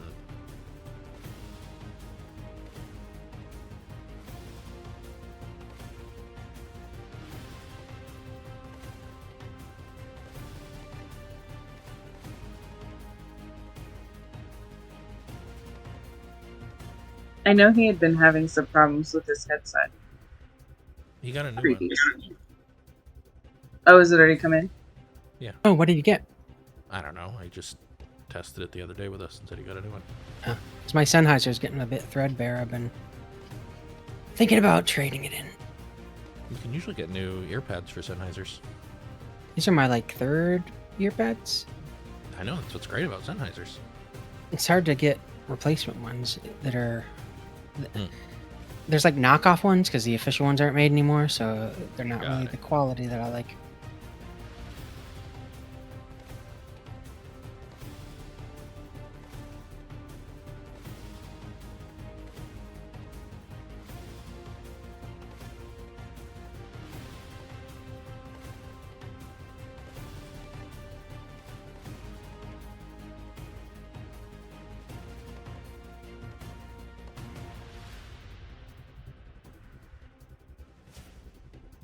There's just going to be several ice blocks in the water to Legend is out of this.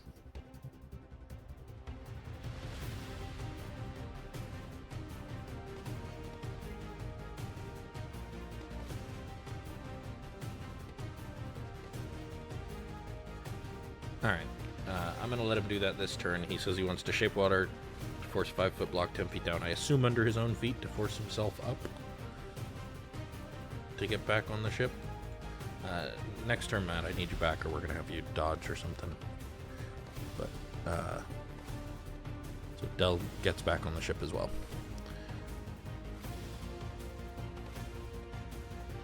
All right, Corthynd. Okay. Wait, at the end of his turn,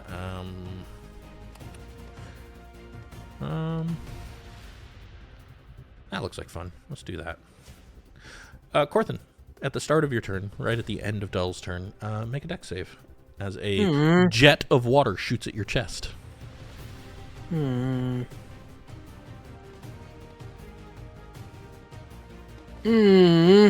Nice, I like it. You are launched 20 feet this way and splash down in the water behind the boat. Well, I have the rope, thankfully. Or did I lose the rope in my sweep? The rope is tied off, and the other bit is thrown in. Okay, so I'm swept away from the rope. Gotcha. Yeah. All right, well, I'm in the water. That's great. Great. It's fine. It's just water. Not happy about it. You know how many hours he spends in the morning styling his goatee? What are you doing? Okay. There's a boat between me and the elemental. Yeah, but it's a shallow bottom boat, so you could definitely fire under it if you wanted to do some shooty things. Yeah. I'm going to hold my breath, duck under the water a bit, hex the elemental. Okay, the elemental is hexed. What ability score are you hexing? Let's go with strength. What? I am shocked. Why would anyone ever Cast a do spell. anything but strength? Don't know.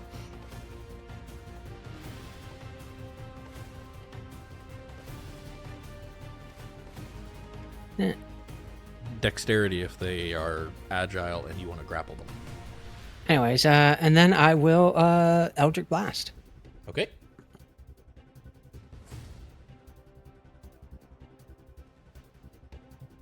That hits.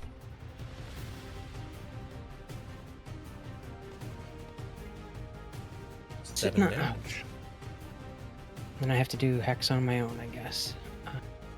Thought Yeah. we'd No, put that in. I don't think so.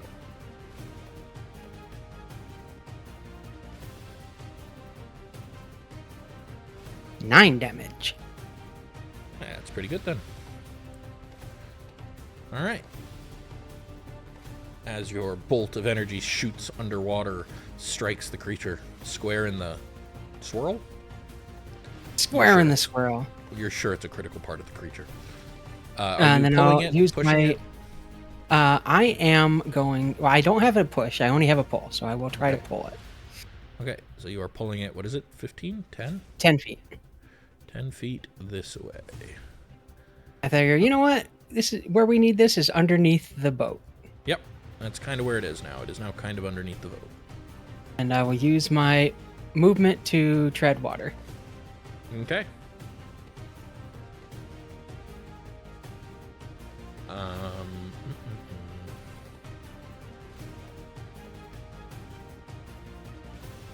At I'm the just end saying of right your now, turn- if I'm forced to say, alas, poor Jorik, I knew him, I'm going to be really upset. Would I do that to you? Now that it's been pointed out, Basically, yes. Yeah.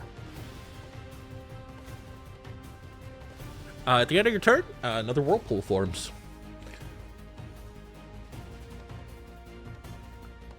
Val. Uh-huh. Okay.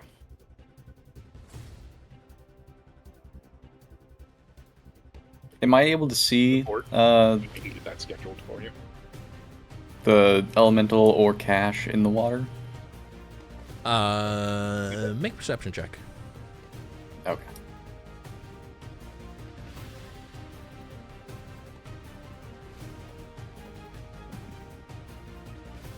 Yeah, you can see Cash for sure. The elemental, you kind of see an outline of what might.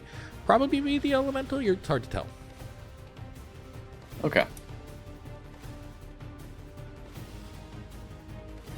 And it's so it's not actually under the boat. It's It is partly under the bow of the boat. Okay. I really should have put a boat for you guys. Oh, good. Yeah, you knew we were coming on a boat. I didn't think about it. Okay, I'm back. Welcome back.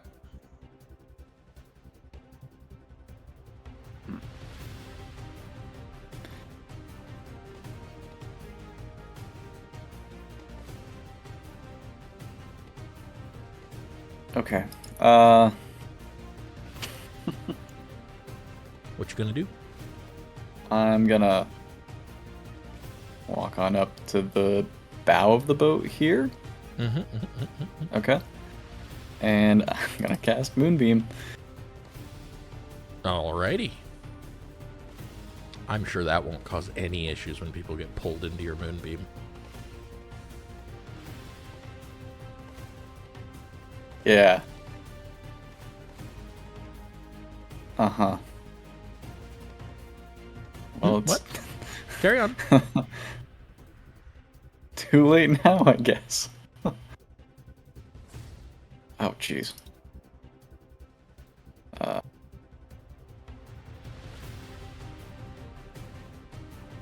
Well, I don't know where the template went for that. Is it on, like... there? Okay. I don't know where the template went either. It looks like it didn't Yeah, I'm go gonna out. cast it again and just... Yeah, I don't see it at all. Okay.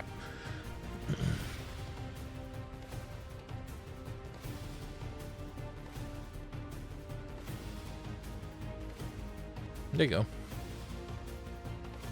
Oh, that's cool. Dazzly. Okay. I don't know what brought that on, but alright. I'll take it. 9.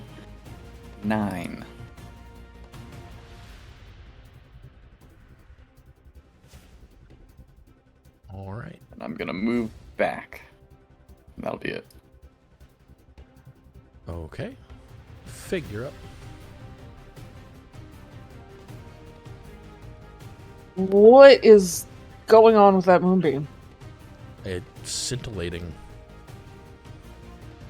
Okay. I guess. I have no idea. I have no idea what's doing that. I am still on the boat, correct? You are currently on the boat. That is correct.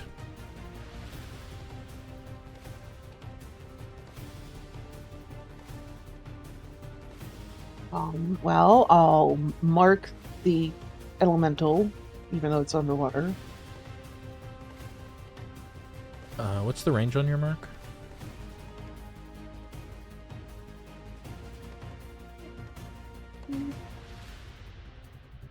That divine sanction? Nope, that's my divine challenge as well. Divine challenge, yeah. There, now you guys have a boat. Oh, okay.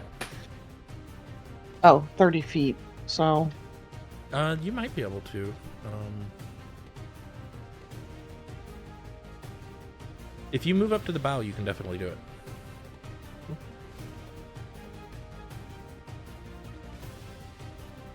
Alright, so you mark it. yeah, I don't have any reason to think throwing a javelin at it's going to do anything. You also don't really have reason to think it won't do anything.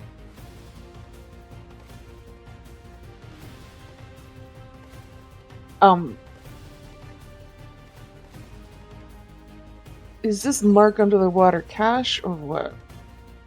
Which mark? This like Thundercat symbol right off the bow. No, that's the elemental. Okay. I I'm am very confused. confused. It's I underwater, don't it's hard know to where. see. Cash Yeah, is, Cash I is don't know over where. here. Oh, you can't see Cash, that's why. No. Okay. Yeah, you literally can't see him. Okay, that would explain why I'm like, where is he? I guess I You- will throw a javelin. Currently underwater. Well, I'm gonna also ready an in the action. water.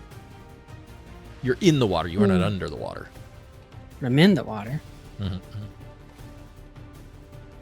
Oh. You're going to ready an action. To throw a javelin if it surfaces, because I don't think throwing into the water is very helpful. All right. That end your turn? Yeah, I can't think of anything else to do. Okie doke. Cash, at the start of your turn, I need you to make a strength saving throw.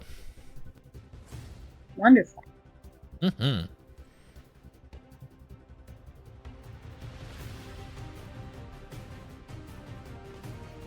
Natural 20. You are no longer restrained. Sweet. So, And you are not being pulled in by this vortex. Whoops, did not mean to move your token. You are no longer being pulled in by this vortex. okay, so he's kicking up towards the surface. Okay, you make it to the surface just fine. Going to take a deep breath. Did I just move you, Fig? Or did you move yourself and I missed it? I was clicking on something outside the window and apparently it dragged me. Got it. Well, it may be And that now I it's dragged yelling at me. Well, it's just saying you're trying to move and it's not your turn, so if you could Yeah, put me I'll back move where I back. was.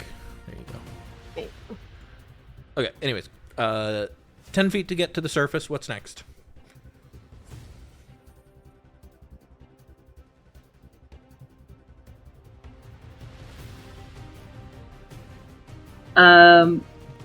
How far down is the elemental?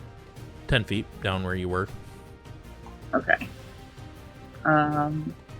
Also, I should note it's actually costs you 20 feet. You don't have a swim speed, right? So you have 10 feet of movement left. Okay. So I'm going to swim. Why is Fig in the water? I don't know. Every time I try and click on anything not in Foundry, I try to move her for some reason. Don't know why she's just like leashed to my mouse no matter what I'm doing. Maybe reload Foundry?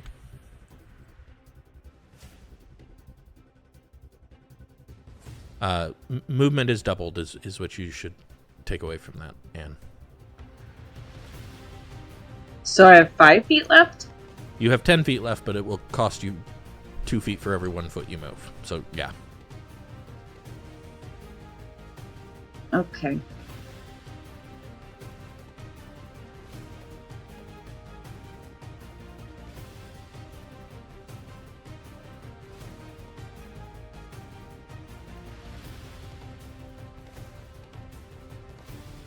We should get you the Mariner fighting style.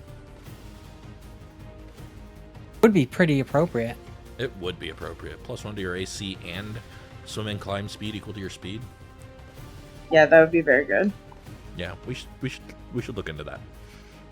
Anyways. So I've done my movement. Yep. You have an action and a bonus action left. For my bonus action, I'm going to dash. Okay.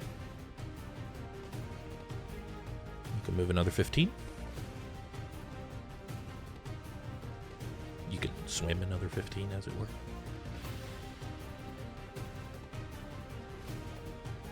So it takes me about 7.5 to get back to the boat. Yep, and there's a rope right there. If you wanted to grab the rope, you could climb up onto the deck right now. Okay, that's what I'm going to do. Yeah. Technically, this boat should be bigger than I drew it. Make it so. It's like yay big. Also, Ow, my I head. am, again, much bigger than everyone else. That's because you're in the water. Yeah, so that when you're at a different height, it changes token sizes. I see. Am I under the ship or should I be next to it? You should probably be next to it. I'll put you over here.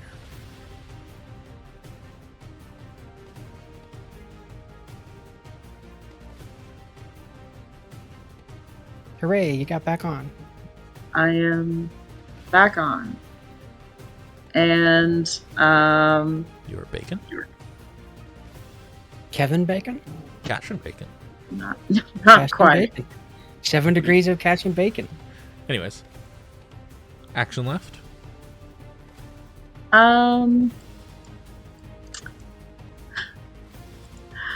I guess I'm going to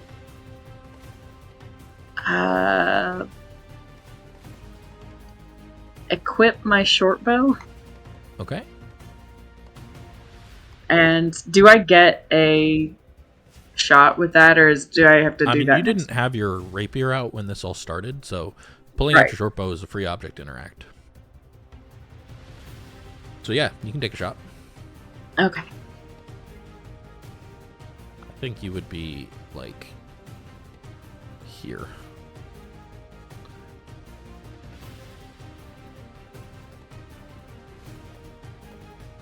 Yeah. So he's just going to kind of, actually he's going to jump up like on the sides, or his feet on the edges, and braced on both sides, and then take shoot your shot. down. You have disadvantage because it's underwater. Sure, yeah. –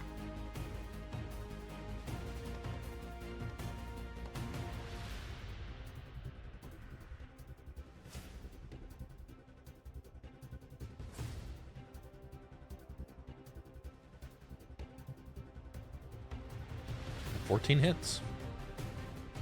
4 damage. Your arrow seems to lose a good deal of momentum going into the water, and as soon as it hits the elemental, the arrow snaps. It looks like maybe it took a little piece. You know what? It's weird. It's an elemental. You can't tell. Maybe it hurt it. Okay. Exciting. That's me. Okay, my turn. At the start of the elemental's turn, it needs to make a save versus Moonbeam. Natural 19 is a 23, half damage. Shall I use the 12 for this first one? Or do you want to roll now? We can use the 9 if we're just 9. using the first time I see a cast 12, it. man. Oh, did you cast it twice? Ah. Yeah, I had to cast a second time for the template. You know what? I'm going to give you the 12 just for your honesty. Oh, thank you. Mm-hmm. 9 is rough. So it takes 6 damage from the Moonbeam. A little less rough. Also, at the start of its turn, the Whirlpool goes away. Did I just... Yeah, no, we're good. Okay. It is going to surface here, which triggers Fig's attack.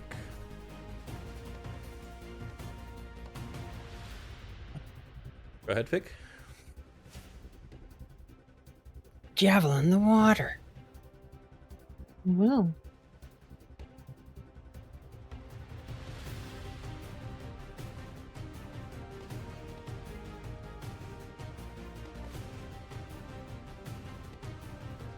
22 hits.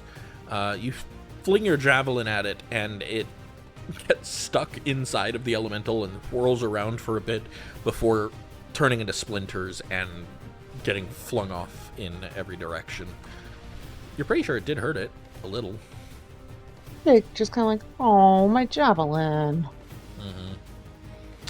Not getting that one back. The elemental is going to slam at both Cassian and Fig as big, massive columns of water descend towards each of you.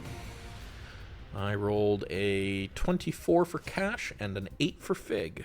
Fig, did you want to imply disadvantage here with your shield, I assume? I will, I was gonna say I will do the interception thing, but I guess that doesn't work when I'm also being attacked. Yes, it does. Oh, That's yeah, what I I'm was asking, trying to is do you want to use interception here? yeah. I will use my reaction to reduce the target, or the damage, so, Okay. 1d10. Which one is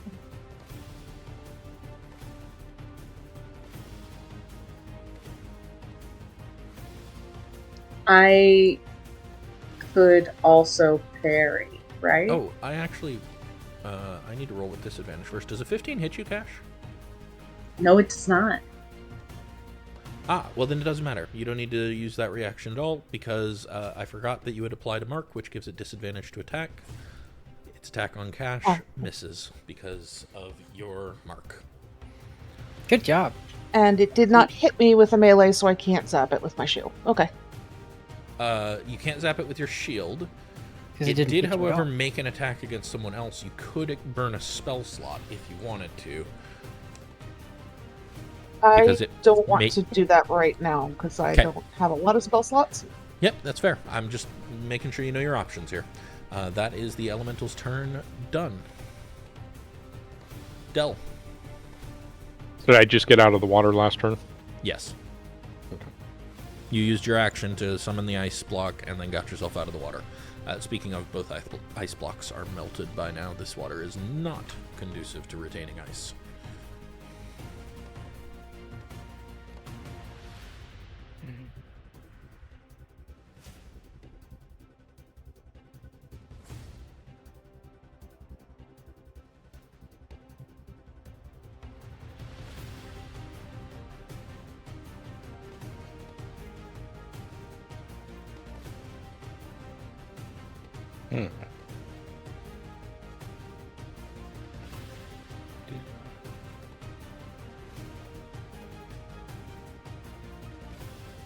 Perfect. Do I have to take an action to try and determine if I know if it has like elemental weaknesses? Yeah, that would be the assess action. It's one of our special rules that we have under house rules. Bring Okay. that up.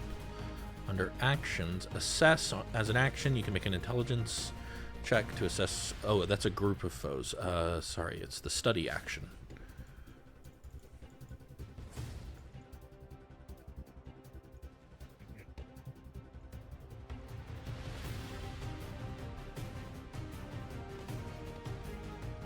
And in this case, it would be an Arcana check.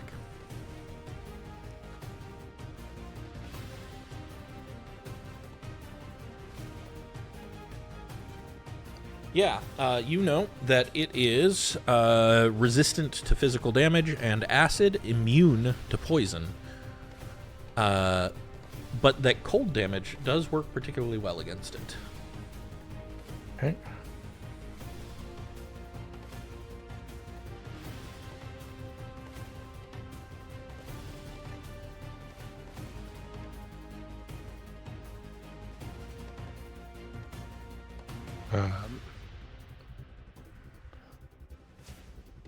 Del will share that information with the party if anybody has any way to freeze it. That would be useful. And then otherwise for my bonus action, where'd it go?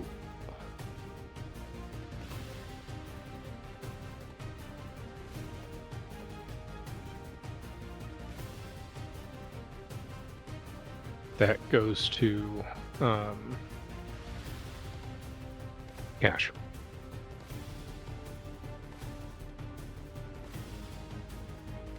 Oh, thank you. Okay. Cash, And you then I'm gain gonna look back Shield of this way. Faith.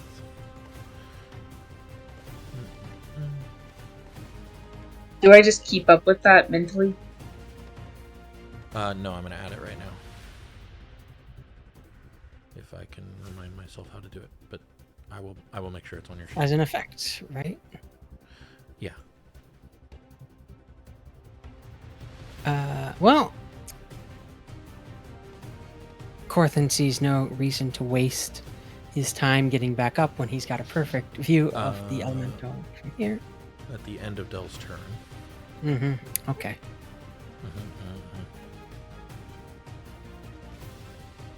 A jet of water shoots at you again, Corthynd. Can I get another dex save?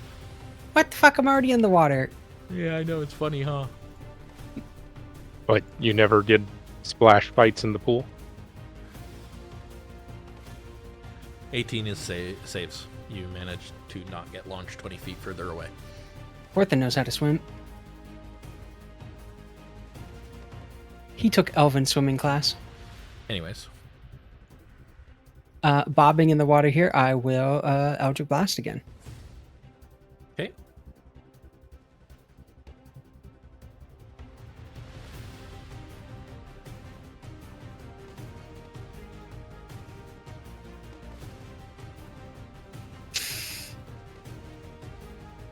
There we go. That's my Shield of Faith second- is now on your sheet. Second one of the night. What the fuck? Oh, yeah, that You is can your have- second one of the night. Nah, you can use my inspiration. It's just for an Eldritch Blast, are you sure? Yeah. Okay. He's trying to give it away. He just wants to hear me give it back to him for his good roleplay earlier.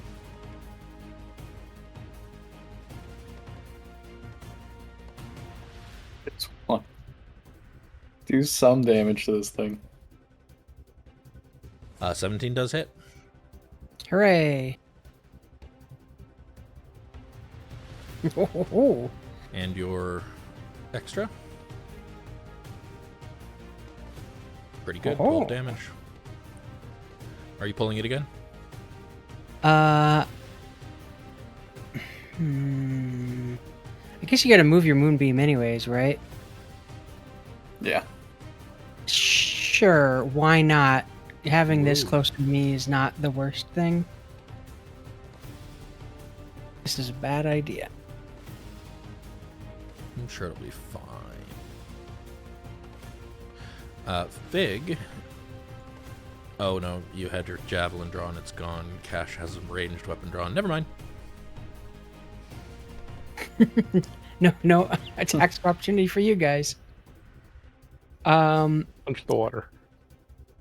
There's no ropes on this side. Nobody repositioned the rope conveniently on this side, so I will. I mean, you Not can try and attempt to climb up swim. anyways. I guess I could, but could I do that with just my movement? Yes. Okay, I'll give It's it a just shot. going to take an athletics check to actually get aboard. Mm, Failure means you don't move. okay. As long as I don't accidentally knock my head on the wall and drown. I mean, on a nat 1, anything could happen, right? So. No, you manage just fine. You get aboard. How many nat ones tonight? Hooray!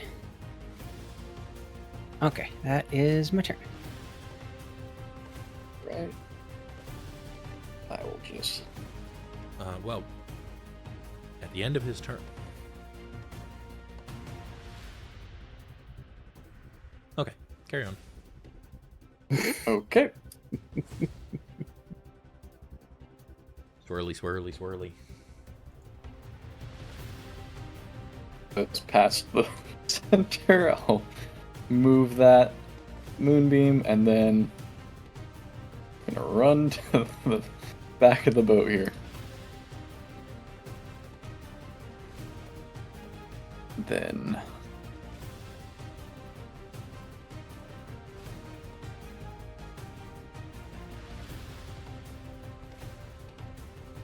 yeah, that'll be it. Okie dokie.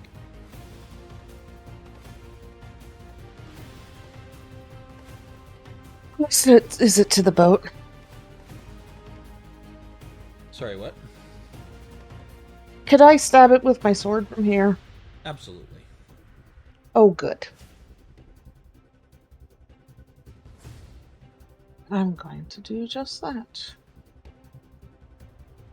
If your dog will let me. I don't blame you. I was gonna say, why is it his dog? He's Kevin's dog when he's misbehaving, especially I see. because literally Kevin said to me, "I want a golden retriever by Christmas on December 4th." So It was not that late. It was before my birthday. It started Just raining. right there. I'm really not sure that makes that big a difference. I'm just saying. 14 just hits. 10 damage. You do manage to splash some water away from it. You think you hurt it a little, but given what Del just said about it being resistant to physical damage, you're pretty sure it's not doing as much as you could. Yeah. Not that you have some better options, I'm just letting you know. Yeah, because, the spells I have memorized are like speak with animals. Yeah. You don't have a lot of great options available to you. No doubt about that. So, yeah, that'll be me. If it hits me, I want to zap it with my shield, but otherwise... Yep.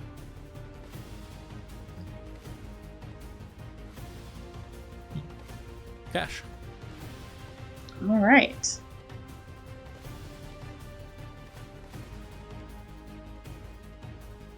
I'm going to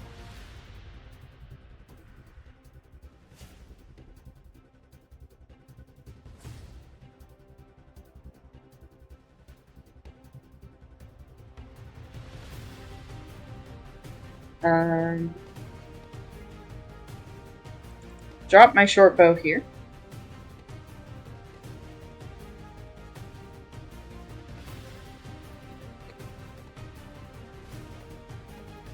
Get out my rapier, and I'm gonna slide over and try to hit it.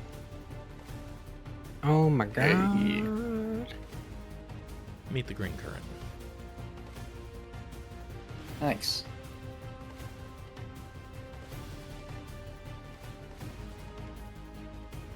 It's not a flat-bottomed ship. I don't care. It's what I've got. Do not argue with me right now, or we will go It's back totally- to having nothing. It's wonderful. Thank You you will for this. turn this boat around. Does have just one mast, so It's the only one-masted ship I had already created. Are you kidding me? No, I'm serious. It's the only one I had. No, not yet.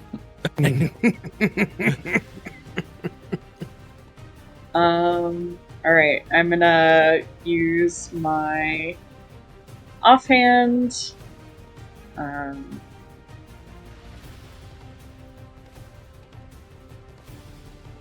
Wow. Wow! Excellent. Wonderful job, Cash. Yeah, that misses too. Yeah, I'm gonna do nothing. Okay. At the start of its turn, it needs to make another saving throw versus the moonbeam. And will you roll damage for moonbeam for me, please? Mm-hmm. 3, and your Oh. DC is what? 13. Okay. It takes 2 damage. And then it's just going to flow through Cash and Fig up onto the deck. Uncomfy. Yeah, That and count as a melee? oh yeah, it's in melee. No. Does it trigger my shield? Oh, it wasn't an attack, if that's what you're asking. it just moved onto the deck. All it did was move so far. I have a feeling it's going to attack now. Yeah, so while you are both literally inside of it, I need a strength save from both of you. And then Fig, let me take a look at your shield, and I'll tell you if it can be triggered off of this. Melee I just attack. like- No, this is not a melee attack. I just want everybody to know I feel like especially targeted by all these strength saves. And you fail this one. Yeah. Fig succeeds. Let's see here. You take 8 bludgeoning damage, Cash. You are Okay. also grappled and restrained, and Wonderful. pulled into the center of the creature.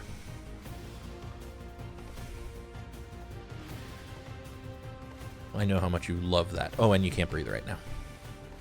Yeah. There we go. That'll end the elemental's turn. Del.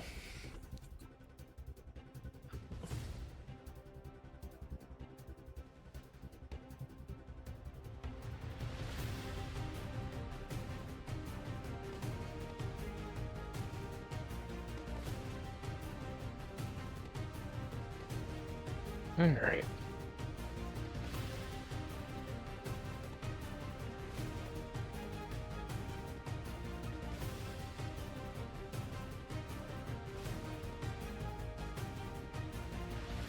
Cold. Obviously. 19 definitely hits for 21 damage. That is a really good hit.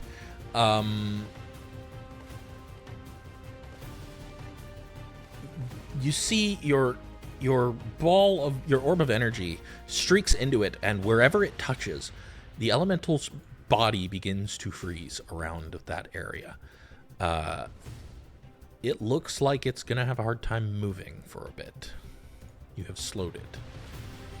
Also, somewhere in here. Not that. That. There we go. Cool, that'll be at the start of its turn. We'll need to remember that. Yep, okay. Also, you bloodied it. So, there.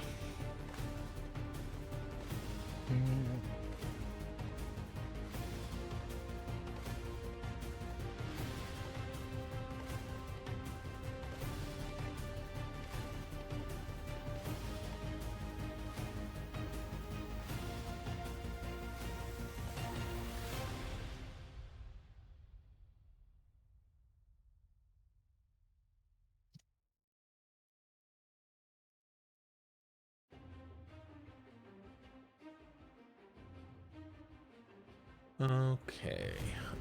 At the end of your turn, what do I want to do here? Surrender? That's not likely to happen, no. That is no longer active. At the end of your turn, I think we're going to water cannon Fig. Hey, Fig, make a dex save. Point blank water cannon. Boom, boom. Fantastic.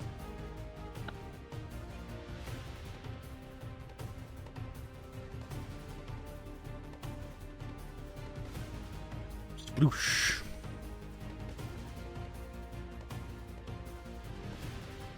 Oh, well, can I swim in my armor? Not well. Not well, but, you know.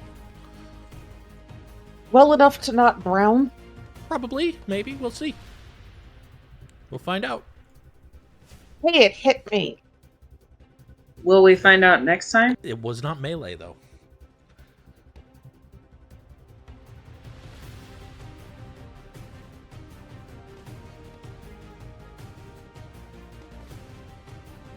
I love those I specifics. think we are going to have to find out next time, because it is past time.